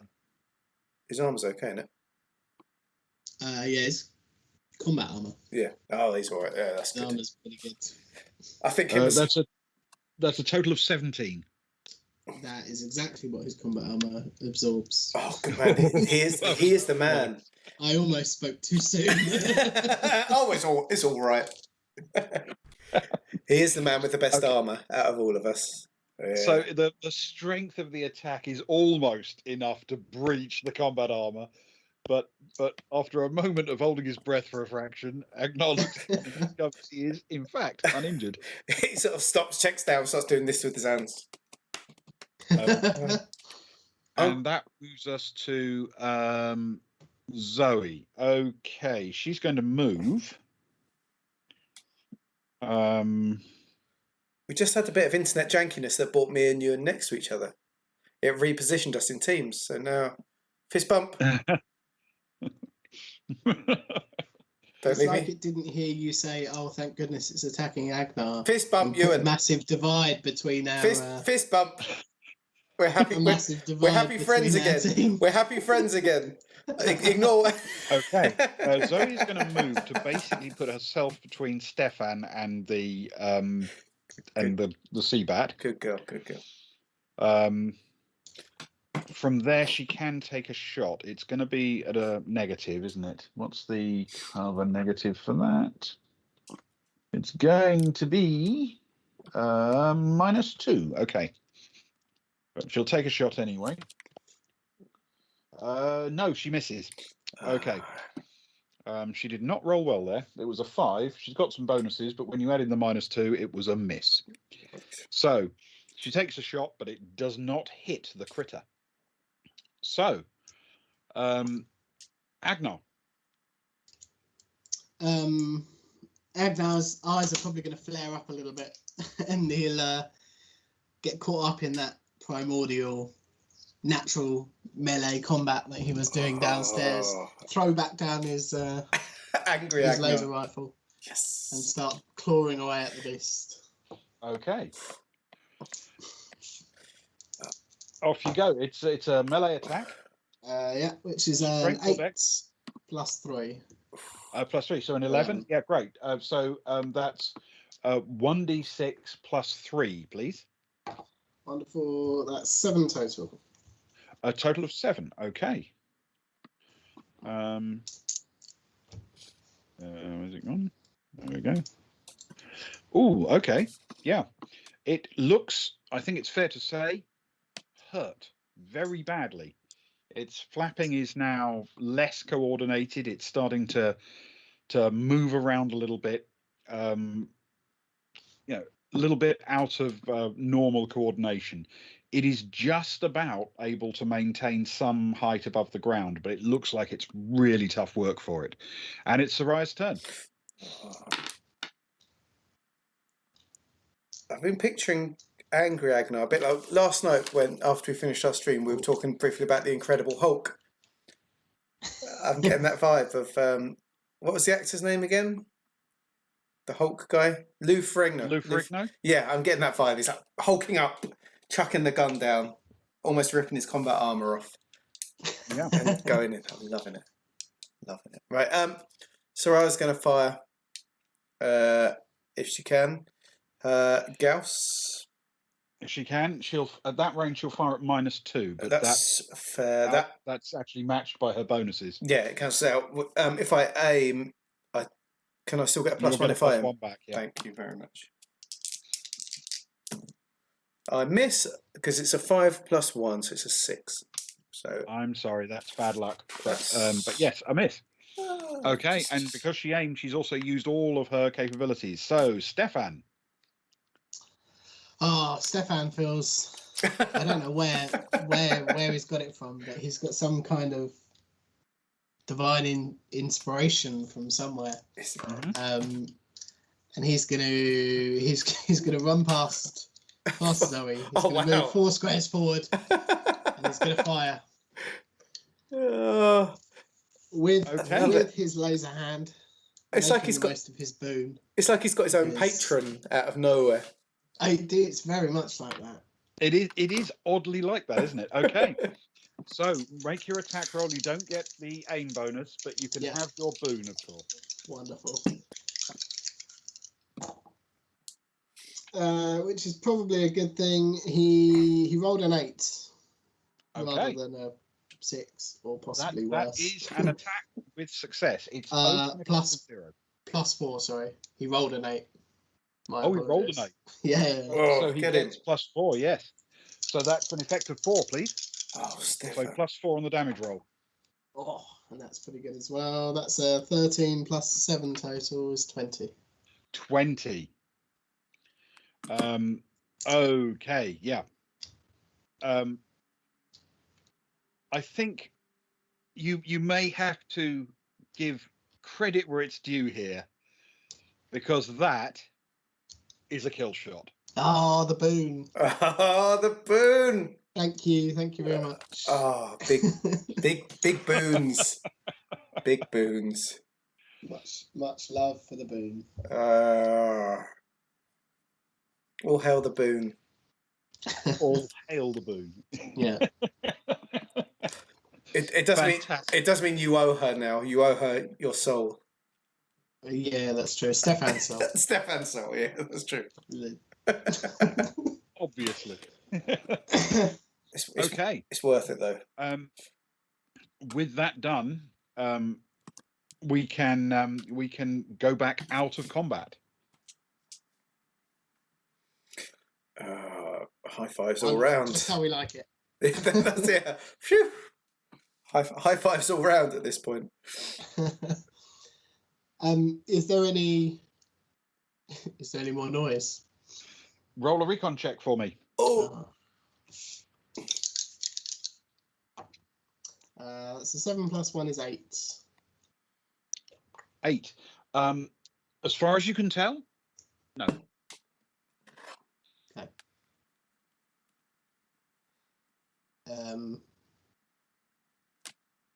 Agnar will turn to the rest of the group and just sort of be like, he'll whisper very quietly. Sounds quiet.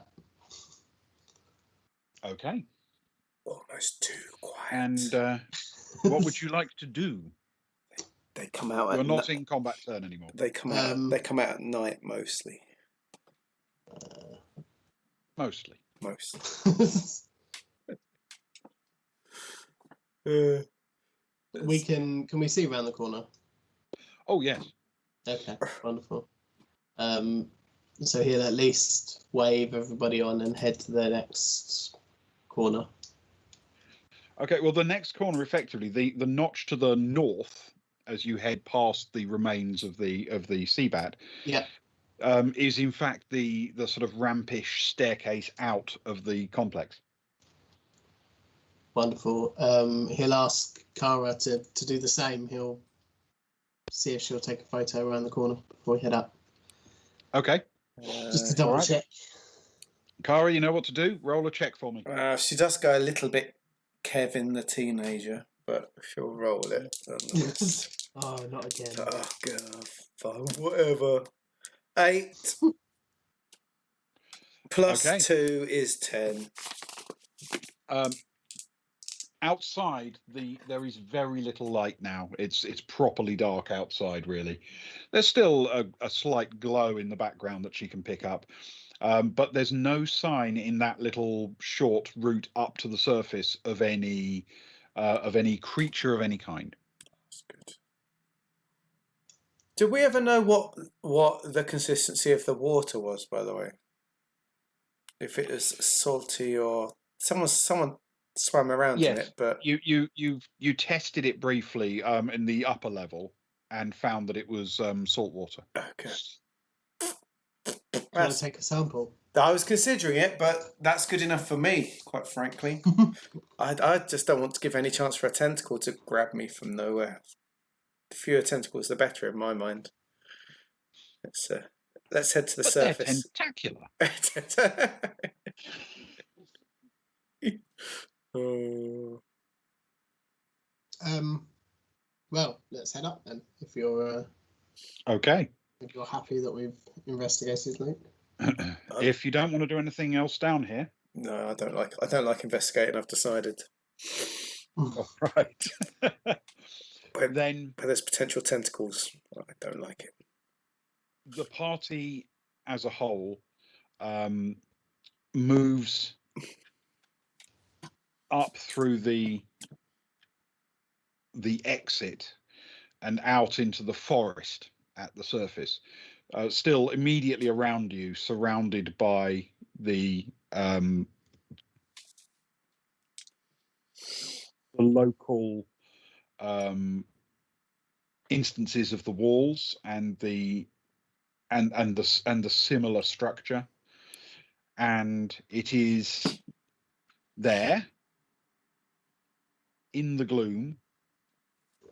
As you look up, you see there are a very large number of sea bats, most of them small, some of them larger, and some much larger still. And they are circling in the gloomy air above your head as if they are ending their evening and, taking their time before they return to their roosts on the island, or, possibly inside it. And it is there that I think we should call it a night. The dice were just getting warmed up. These outdoor sea bats do not appear to have seen you or anything. They're just circling in the air randomly. That's good. They don't know that we've just murdered a family. To be fair, you don't know it was a family. Yeah. I'm not sure whether their relationship to one another makes it better or worse, if I'm honest. Well, I'm a great philosophize about believer that out of a spirit of kindness, if you're going to slaughter a family of sea bats, you should try to slaughter all of the family members. I think we managed that, and the grumpy uncle that approached us at the end, it worked quite well. Yeah. A bit slower, left behind. Absolutely. Mr. Lerner, you're correct. We didn't check if sea bats are intelligent. Maybe we can next week. I'll start doing the old clicks. We'll try talking to them we make our way wherever we're going. And they'll say, "Did you? Oh, you came from down there. You didn't happen to see my brother down there, did you?" And we're like, he was 2 days away from retirement. Didn't see anyone, mate. Didn't see anyone. I think we must have come down a different tunnel. What's that you've got in your bag? Oh, don't worry about that. It's just a random bone. Don't open it. Nothing to do with us. It just we just went down to just have a little look around. We cleaned out the place a little bit. Very very dirty down there. We just cleaned things out. Yes. Yeah. Yeah. Well, these things are there to be explored, aren't they? They are. And we got out mostly in one piece. Yeah. We're all still in one piece. Some of us more so than others. Yeah. Well, I mean, That makes sense. I think it's fair to say, perhaps Stefan's in more like 3/4 of a piece, Yeah. but still he's basically intact. Nobody's lost any limbs. His soul is still in his body. That's the main thing at this point. Yeah. I'm enjoying myself too much to go. Can we just talk about things? We can, of course. I'll There's let- no immediate need to hustle off. I'll edit this out in the highlights. So, what do people want to talk about? How about Italy? How about them Seabats?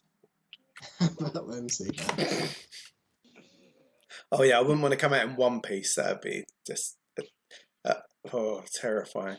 It's asking for trouble, isn't it? Really.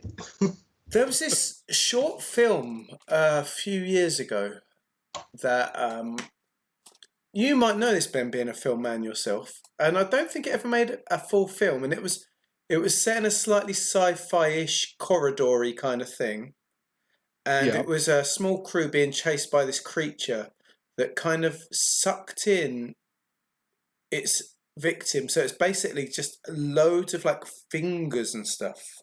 His hand was just like a plethora of fingers, and it's a horrific, massive shambles chasing after them, and they were like getting through the doors and trying to close the doors and this and that. I don't know if you've ever seen it. I can't place it. I'm not a fan of I'm a fan of body horror in that it terrifies me. Why do I have a feeling that It does was the job. It was what? Was that Lit? How are we spelling that? L-I-F-T. L-I-F-T. This is some extra stuff for our special crew. Thank you, special crew, for still being around. You get all these bonus stuff. Lift. Yeah, it might Whether you want it or not. That was. Whether they want it or not. The Seabats, the Buckheeple, the Giikur Seabats. Oh no. Oh man, it's a good team name. It's an excellent team name. It should be called that, shouldn't it? The Seabat. With villain made out of fingers. It's not Lift. Yes, and I haven't forgotten about Suzanne van Cotswolds, I promise.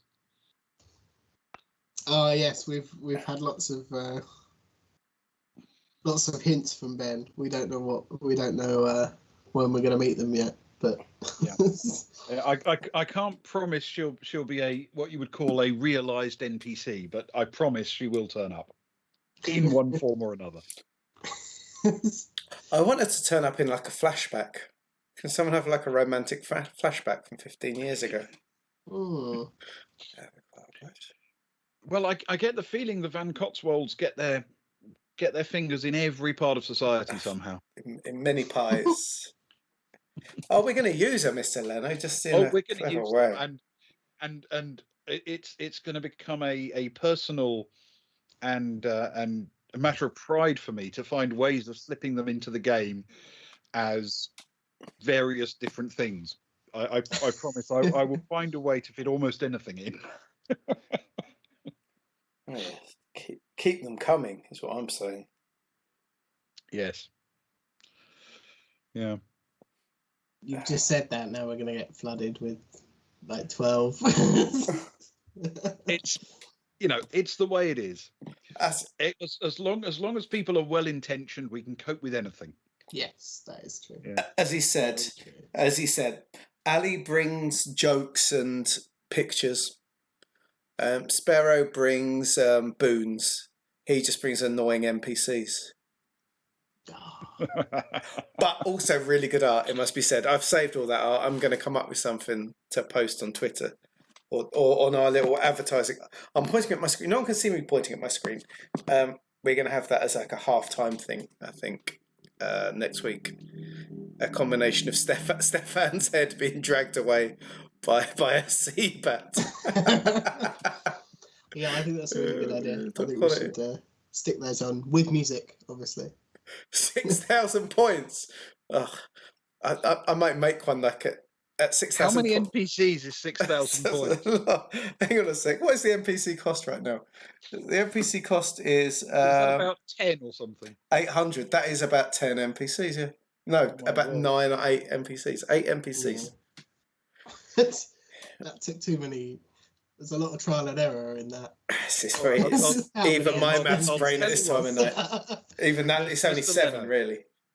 7.5. How about you burn a few of those points by asking for a stand-up, and I'll give you a limerick. Or ask for the cat. Ask for Rose's cat. I want a Rose's cat Oh story. yeah, or man. you could do the cat. Either way. It's been no Just- cat. No cat. Ask for Ewan to do something. It's always good to get Ewan to do something. I don't really care what you choose as long as it's Ewan doing something. Who do you want? Who's doing the after hours stand-up? Is that for Ben or for Ewan? Do you want to hear my lousy limerick? And a Rose's cat. Oh, you viewers are blessed because you are you're going to get the first Rose's cat story and a joke. Okay. That is true. And a joke as well, though. There's, Oh, we've got double Rose's cat. We've got 2 Rose's there's a cats. lot of Rose's cat. Oh, And man. that's I've been looking forward to this because I'm actually so we've got a limerick and 2 Rose's cats. Okay, a limerick. All right, I'll give you the Sammy Cress limerick to start with. I hope it's not filthy. She's a I respectable make character. no promises as to quality, you understand. It will merely be present. So, adventurous young Sammy Cress had 2 strings to her bow, more or less. Scientist of repute, she could also shoot, which was often more use, I confess. It's That's not too bad, is it? That's particularly good. tonight. Strong limerick. Yeah. We could have done with Sammy Chris, I feel, tonight as well. We could have done. We need 2 Rose's cats now, Ben. It was one of them for the limerick and one for the first Rose's cat story. Mr. Leno and Sparrow have both asked for a Rose's cat. Okay. I'm looking forward to this because this is more than what we'd offer you. This is like deeper Boys from the Baltic Star lore. This is like honoured stuff that we're in now. This is hallowed ground. Okay. So this is the introductory chapter of the story of Rose's cat. Chapter 1. Meanwhile, aboard the Baltic Star, Rose returned from her trip to Giikur with a new friend. Every ship should have a ship's cat, she reasoned, and given that the Baltic Star was a ship, it must be fully equipped with all the traditional accoutrements. Rose wasn't actually sure that there was a great deal of demand on the ship for a cat. Her plan might be met with a lack of enthusiasm or even outright hostility. Worst of all, her new cat might be rejected outright and thrown off the ship, sent back to the planet. At the back of her mind, she was pretty worried that the more formal officers might be unimpressed. More worried that the cat might have real trouble getting along with Agnar, the genial Varga, who was, after all, descended from wolves.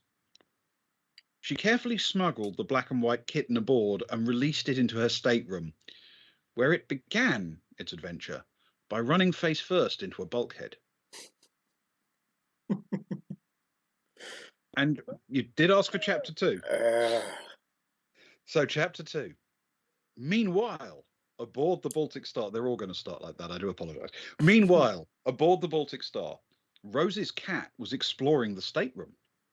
There was a large, horizontal, flat surface covered in a soft, warm material intended for rolling around on. There was an elevated, cold, hard area with a deep, concave upper surface.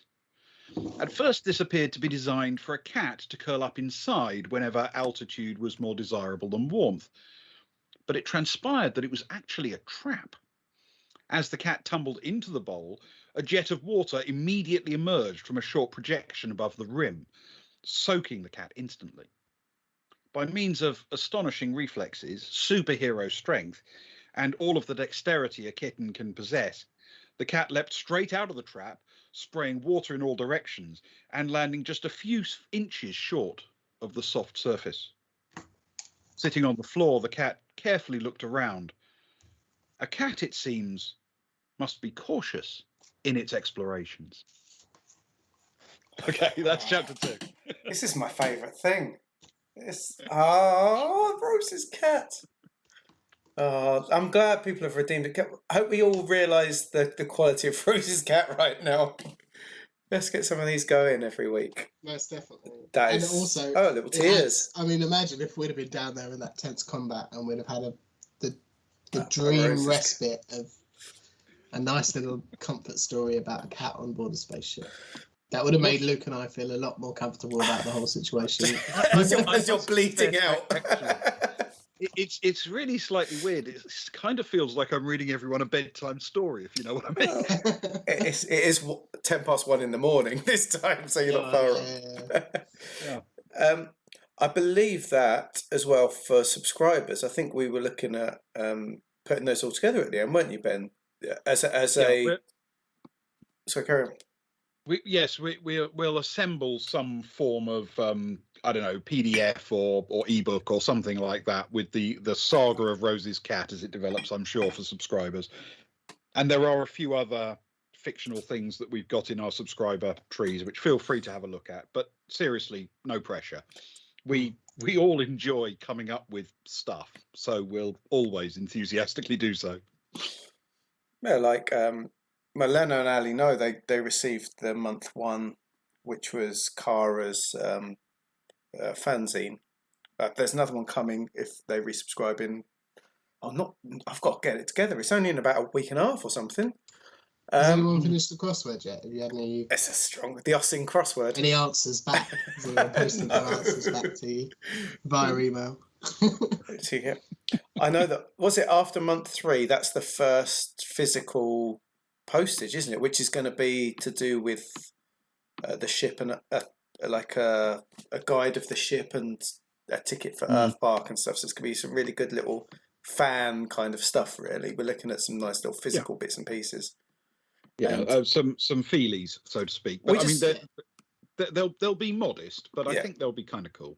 It's just, we love the fact that you guys hang around and listen and join in and stuff. And it's a story that the 3 of us started, and we love that you guys join in. Like we say, you guys are like the crew.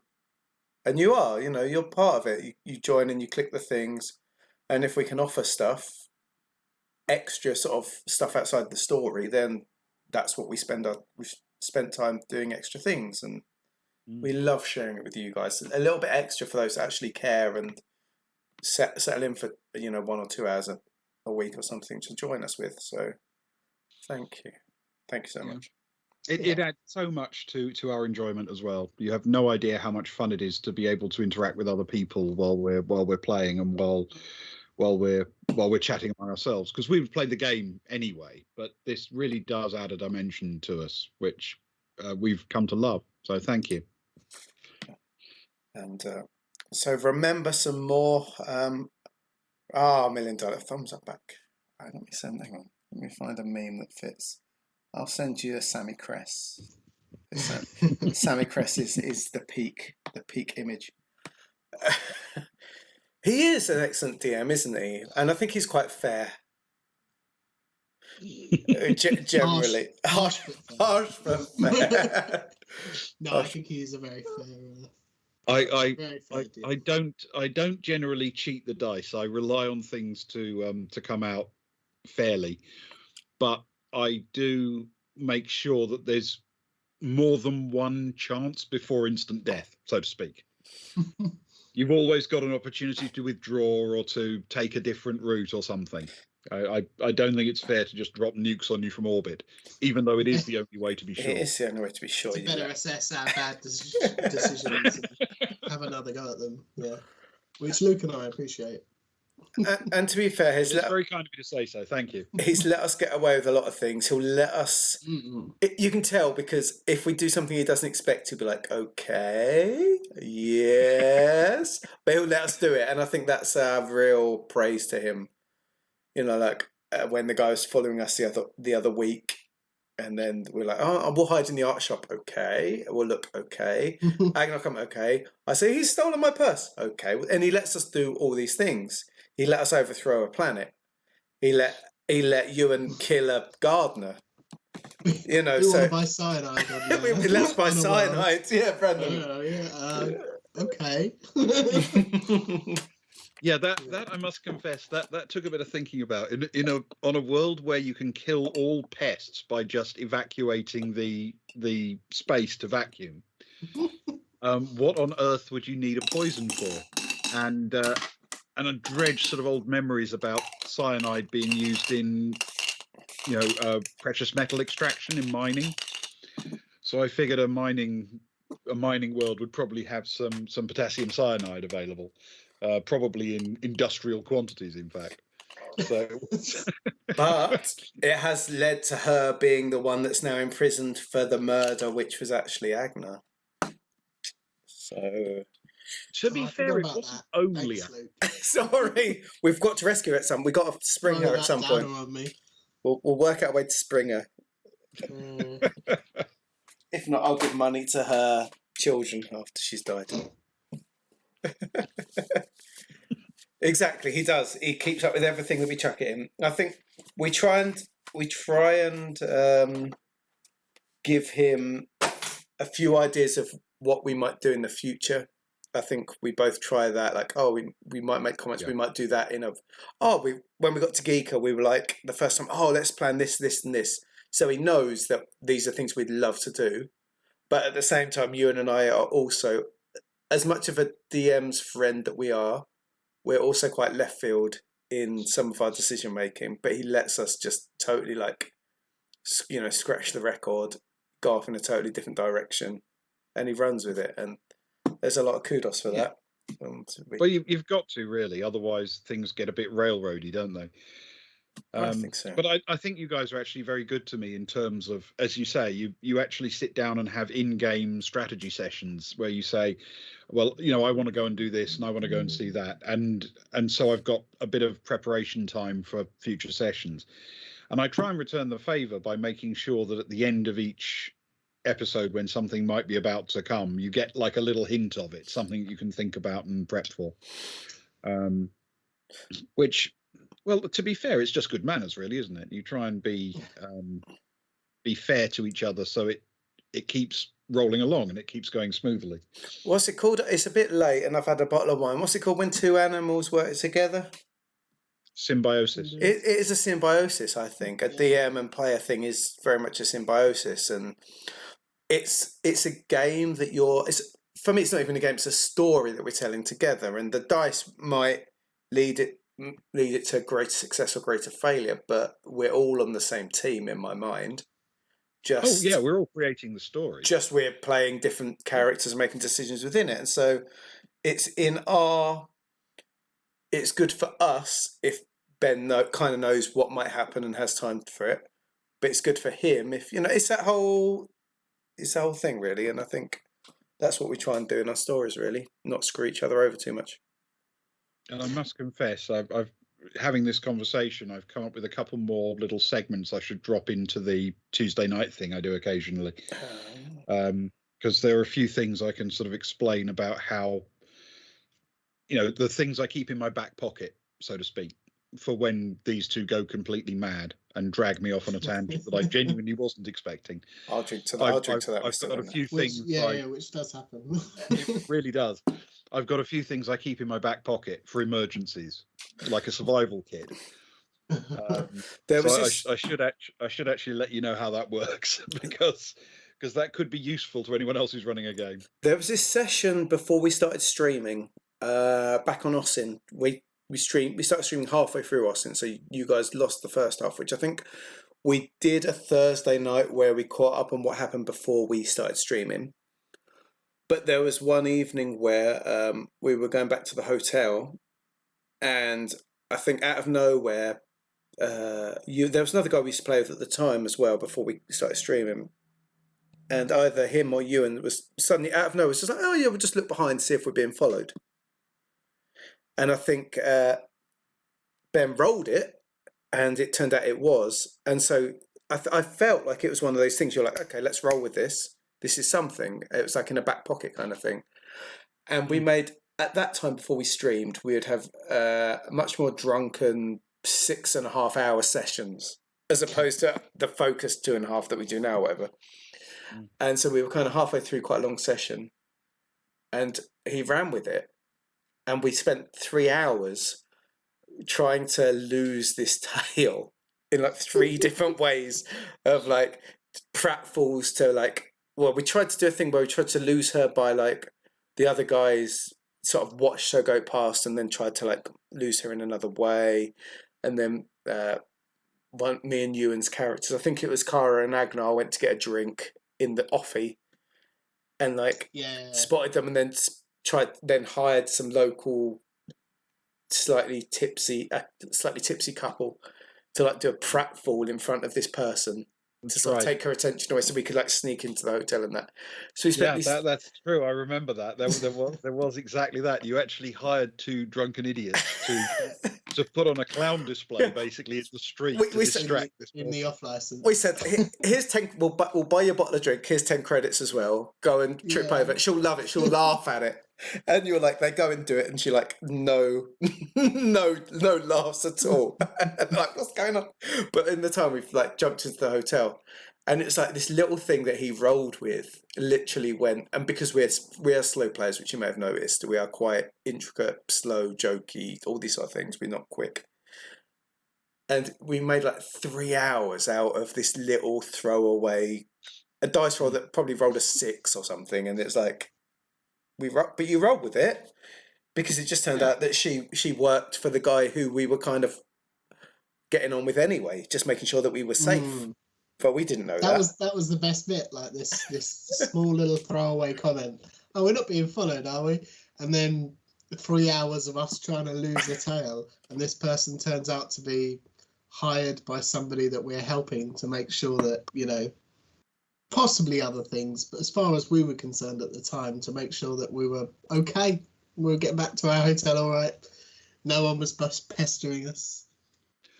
Yeah. Good times. Yeah. Good times. Yeah. It's a collaborative effort, ultimately. You create a universe, you set up some challenges, but you can't control what the players do, and you shouldn't. It's got to be an opportunity for people to be the heroes of their own story. You get to build the environment, and then they get to run their heroic adventures. You just set them things that they can overcome, at least in theory. Yeah. And you try to make them enough of a challenge, but not completely unachievable. And there you go. And that's all you can roll with, and that's the thing, and that's why I've enjoyed it. And thank you for you guys that are watching along with it. I think we try and make it an entertaining session, but we're not going out of our way. We're playing it as we would have done when we used to be able to be in each other's houses. In the same way, it's not an act or anything. This is just what we're doing, I guess. So thank you for joining in and adding your bits, I guess. Yeah. Sticking around and watching. Oh. Yes. I love Mr. Leno's comment. I know, it's good, isn't it? Hand over a major plot item to an NPC who was actually the bad guy in disguise. What a mistake. I wish I could actually recount you the number of times that these guys have done a similar thing, but I can't reveal that kind of thing because it would give away bits of the plot. We're still a bit mid-story. Do you want to tell us how you're going to solve this problem?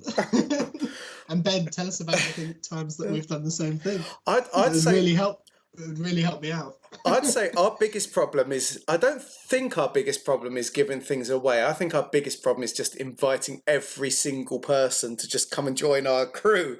Hey, come, you'll be all right. We've only known you for like 20 minutes, but you seem all right. Come and have a nice stateroom. We are really trusting. Yeah, we're trusting. Yeah, we did it with Sever, even though we basically nearly killed him a week before, and we realised he was dodgy. Oh, come and join us. Bring your boyfriend. It's all good. I think the only person we haven't done it with is Anton Fess, and we did it with him to start off with until we realised that he was a little bit weird. Yeah. And it turns out that he's the creepiest guy in the whole universe. He is the biggest creep. You guys, the weirdest single thing. I will give you this much. The weirdest single thing is, at various points, I lead you with like 2 or 3 facts that you gather, and you immediately seize on one of them and set off on your merry adventures, and then kind of completely forget about the others. Yeah. And it's actually rather endearing. You sort of pick your course and then, no, this is the way adventure lies. This is the way we're going. You completely forget about the others. I think on Osin, there was a point where almost the very first person you spoke to on Osin, it may have been the very first person you spoke to on Osin, queued you up with a load of information about the governor. Oh, that governor, yeah. Who you then didn't visit for like 10 sessions. They pointed us in the no direction attempt to contact him of whatsoever. what was the area called where the governor was? Oh, They pointed us in that direction. Bruh, didn't they, towards- In the Fredericksburg itself. Yeah, the Berg, yeah. Yeah. They pointed us in that direction. I think we even stumbled across a sign that was leading to that direction, Berg. and to the Berg, and no other signs whatsoever. It is weird when you mention it, you make it clear it's important, and then they literally walk past a sign painted on the wall which says "this way to that thing," and they say, "You know what? We need to go randomly hiring a gun range and shoot off a drinking competition." Like, okay, there you go. To be fair, it was good for him because the first time we did go and visit him, we then decided we're going to assassinate him. Yeah. So we bought him an extra couple of days of life. He would last a bit longer. He was a creepy man that we didn't like. This was at the start of the stream, right? So the first couple of episodes was us meeting him, I think. Yeah. I think the very first one was the 0G combat, wasn't it? Yes, yeah, on the station. Yeah, and then we came back down and we finally visited him after 6 sessions or whatever on Osin. And then Cara tried to befriend him because there's some photos and this and that. And she was yeah. And then we left going, we don't really like him. We don't trust him.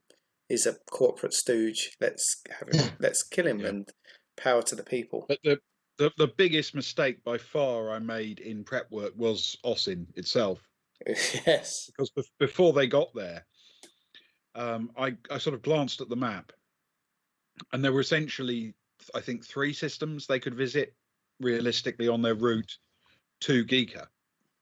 They needed to stop somewhere to refuel, but I had no way of knowing which one it would be. And for whatever reason, when I did my own research, I discovered that Osin was obviously one of the 3. But I thought, oh no, they won't go there. It sounds instantly dull. What were the 3 types of planet, Ben? I can't remember now. I'm sorry. I believe there was like a high security, high tech planet, a low security, low tech planet, or a low security kind of mediocre. A bit Han Solo-ish. Come here if you want some. The hive of scum and villainy kind of planet, and for some reason, but Osin had a small population. It didn't have any atmosphere. It was, to me, when I first thought of it, I thought they just won't go there, so I didn't prep it. Not chemical atmosphere. It was a hive of scum and villainy. Where else are we going to go? And then we got to that point in the game, and they said, "Oh yeah, we're definitely going to Osin." But the weird thing is, when I started reading out the possibilities to them, it became immediately obvious they were going to Osin. Of course we were. When I first looked at them on my own, it never occurred to me they were going there. And then suddenly I realised that was the only place they could possibly choose. So I had to sort of say, right, and on that, we'll end the evening. This is what together an Osin for them. This was when we used to do our 6-hour things. We were doing it. I'd go over to a friend's house, and we were doing it over screen by then because it was on lockdown. But he was part of my bubble, and so we were doing that, and it was still about 2 hours earlier than we'd normally finish, an hour and a half earlier. But I think you were so thrown, you were like, "No, we're stopping it now." I need to write Osin. That's okay, fair enough. Because, well, if you've played Traveller, what you get is like a serial number, and that's the information you have about it. Everything else has to be thought up. And if people had insisted, I decided on the floating ring of ships being broken down and recycled. Yeah, that's a nice touch.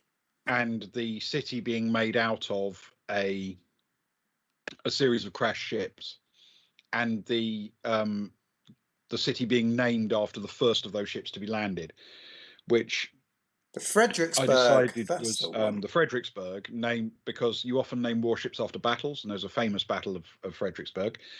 And Fredericksburg is where one of my cousins lives in the US.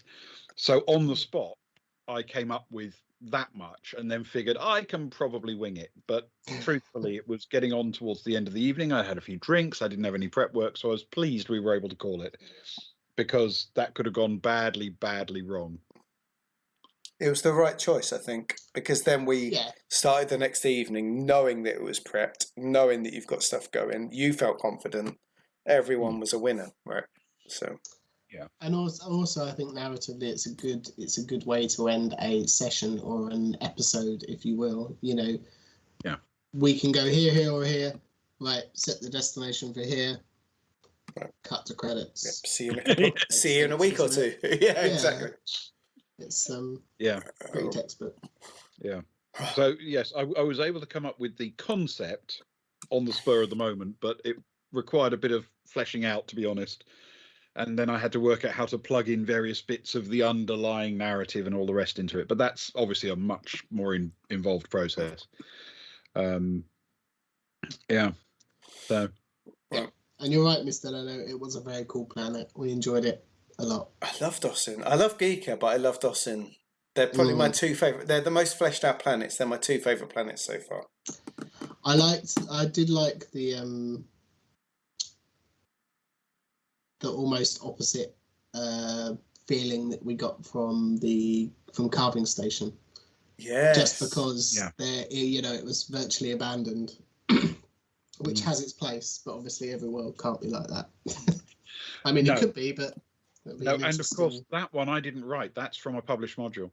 I heard that on Tuesday because I tuned in to the Tuesday night session with Ben behind the screens, which is available on this channel on a Tuesday night. Maybe not every Tuesday night, but some Tuesday nights. Yeah, I think it won't be next week, but probably the week after. And I learned a lot of things about this story, which I didn't know. Mostly that he's got a map of the Baltic Star in case someone invades us, which was the most terrifying thing, because I just thought we were safe. And now suddenly I'm terrified that some dirty pirates are going to suddenly jump us. Some Drinaxian pirates or something. I'm more worried about the cat invasion. Yeah, but now the cat's there. Who knows what's going to happen? If Red Dwarf taught us anything, it's that we discover, which Agnar's not going to be happy about. Yes. I get the impression that Agnar will be very anti-cat in public, but if he's ever just alone with him and the cat, no, it's all for show. Mr. Leonard, I didn't see Air Ducts, but now you mentioned that, I need to cut to. I'm going to do an advert for in 2 Thursdays' time, not this Thursday, but next Thursday. We're going to do session 0. We're going to do another. We're going to start doing another RPG every now and again on a Thursday, I think. Well, as long as they survive. It's called Those Dark Places, which is it's very alien-y. So it's about that sort of future where space is run by corporations. There's no planets with oxygen or anything. It's literally industrial ships going from planet to moon and that mining, taking it back and so on. I'm going to be DMing that, so Ben gets to ruin my life like the way I try and ruin his on a weekly thing. I do enjoy the chance to be a player. I know I'm going to ignore you for most of the evening, to be honest. We've also got a guest player, Jilly. We were going to do it yesterday, but she had a family situation, which thankfully I messaged her afterwards. It was okay, but she couldn't, so that's why we did character generation yesterday instead. But she's going to join us in a couple of weeks' time. And it's a rules light, which suits me as a first time DM. I don't know, rules light or rules. I think people would swing either way, I guess, for the first time. But for me, I'm a storyteller, so I'd rather a rules light. But it is very much. I've given them the map of the ship they're on, and there are air ducts, there are crawl spaces, there are there's very little space with very low spaces. It is a world where the danger could be a blown fuse, or it could be a crazed person, or it could be something horrific from a planet. They don't know. And so in not this Thursday, but the Thursday after, we're going to do session 0, which is going to be character generation, but I've written some stuff to like set the scene, I guess. And then after that, it's going to be session 1, which is the first mission. If they survive that, and it's really lethal, it's like Traveler's lethal in it, Ben. It can be, yeah, because you're very much reliant on your equipment to save you. If you take an actual hit, you're often dead, which is, well, it's reality, I'm afraid. And this one, Those Dark Places, is like even more lethal. You basically split your stats 4, 3, 2, 1 between 4 things. Your life is basically tied to your strength, which I've told these guys already. So don't do your strength at 1. If someone shoots you, you could lose a D3, which means if your strength is low, you're knocked unconscious in 1 shot. Yeah, it's a lot of it's hand to hand. A lot of it is like frantic fighting in the air vents or in the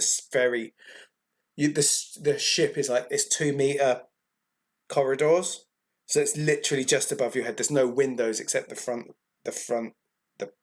port sort of thing. It's brutal. It's nasty. But I think all of us, me and Ben, talked a few weeks ago about our love of Alien in a sci-fi thing. It's and you, I know Ewan does as well. So it's just that Traveller is our ongoing, beautiful, big adventure. This is a maybe a short 3 or 4 session claustrophobic adventure, I guess. Yeah. And which I think is sorry. I was just going to say, which I think is great in. I mean, it's great constantly if you want that sort of thing. But I think for me, that sort of thing dropped in every now and then is a great contrast to our Traveller sessions, which can be very tense and they can be very serious. But I guess I see it more of a Firefly type. There's bits of light comedy, there's bits of shopping, there's bits of trading, there's the occasional tense moment. I see it as Farscape. As a Farscape, Firefly, yeah. That's fair. And I would want Traveller to be our big story because of the, like I say, it's the breadth, it's the Firefly, it's Farscape, it's the breadth of it. It's a big story you can tell over many not galaxies, many planets, many systems. Like you said, you and shopping 1 minute and then something else the next. It's a beautiful thing. Yeah. And I did see on that starship map you sent out in Those Dark Places, the air ducts have been conveniently painted brown, so you can't see how many crew members have shat themselves in there before. The answer is many. Oh, that's why they're brown. Yeah. It's not paint at all. Yeah. It was the floor was white when they laid it in. Yeah. Yeah. But that's it. I think as every now and again, every few weeks or something, that sort of thing works. But I wouldn't want to play it every single Friday night. I'd be sobbing. I'd come back from band practice sobbing. Oh, do we have to do this again? The ongoing misery, and I think it's what terror and tension do I have to plan for this week? What horrific near-death experience. Whereas Traveller's just such a vast, and I think for all of us, Traveller as a system is just a beautiful thing. Really, it's just so open to what you want to do. Yeah, it is pretty flexible, and it's as rules heavy as you need it to be. It's entirely flexible to go into as much detail as you want to write, or you can make it a much more narrative role play experience, and you can make it suit the table because it's a framework system. You just plug into it whatever you need, which works for me. I prefer that kind of style. And I think we did that when we started, didn't we? You know, we didn't necessarily do leadership roles at the beginning of combats or, you know, military tactics or things like that. We didn't have We trading. started off not in an easier mode, but we started off on a like a tutorial kind of, you know, this is how the game is played, and then as Luke and I became more confident, we expanded the options, I guess, and the trading, as Luke says, you know, things, lots of different things that we evolved the game into. Because every rule kind of comes with upsides and downsides in Traveller, because you can win or lose at every new thing. You can kind of introduce them as you want steadily without upsetting the balance too much. Because your basic hit is always an 8. Your basic achievement is always an 8. So when you add in a new thing, that means, oh well, if we get above an 8 with this roll, then it gives us a bonus. But if you fall below 8, you get a negative. But that's the system. Yeah, and I think that's quite good narratively as well. You know, quite often games will have, oh, you make a skill check, and if you don't make it, or you know, you don't make it as well as you should have, you'll either fail or there'll be a yes but, which you know is very similar to making a medical check on someone with 1 health and knocking them unconscious because you don't do it properly. And again, quite realistic. I think, not that I've ever done it, but yeah. I need to go to the toilet. We need to probably end this. We need to end this stream. We probably should. We've gone a bit. I've just noticed we've gone a bit French flag in our colours again, which I always appreciate. We do go blue, white, and red in our backgrounds. I do like it. It's true. In fact, we're currently in the right order as well. This is my favourite order, I must admit. Are we raiding tonight? I don't know. I'll see if we do. Let me see what's going on. Thank you, everyone. By the way, we're going to look to raid if there's anything good.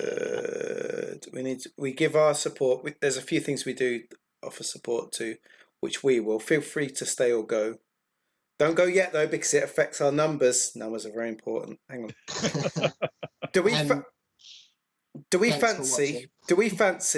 We got a choice here. Ghostlight's RPG, The Contraband, 6 Shakespearean actors playing the Blade. We've got tabletop anthologies, Frost Maiden, or we've got Shadows Light D&D. We've got some options. Yeah, Mr. Leno, you got to stay now with raiding. Too late. Tough. Yeah. I'm gonna make. I know there's a lot of options there. Shakespearean actors playing Blades in the Dark sounds pretty good. They will. Yeah, Frost Maiden is pretty good. The Shakespearean actors, they're nice to us. Good. They're nice to us, the Shakespearean actors, when we turn up.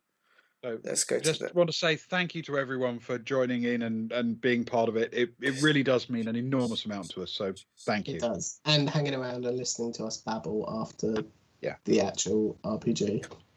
I'm enjoying this. If you guys like this idea of staying around while we babble, let us know. Let me know. You guys follow me on Twitter anyway. Let me know, right? And if you do, we will. Otherwise, we'll stop quicker at the end. It's up to you. Stick a poll out. Stick a poll out. And no, my polls are for important things like songs. Don't you sully my polls with actual serious things. How dare you? Well, we're going to raise in 10. So stay if you do, go if you don't. But thank you so much. It's been a beautiful few hours, actually. Thanks, thank you. It's been fun tonight. It's been great fun. All right, we're off on a raid. Here we go. Goodbye, everyone. Thank you so much. We're raiding. Cheers.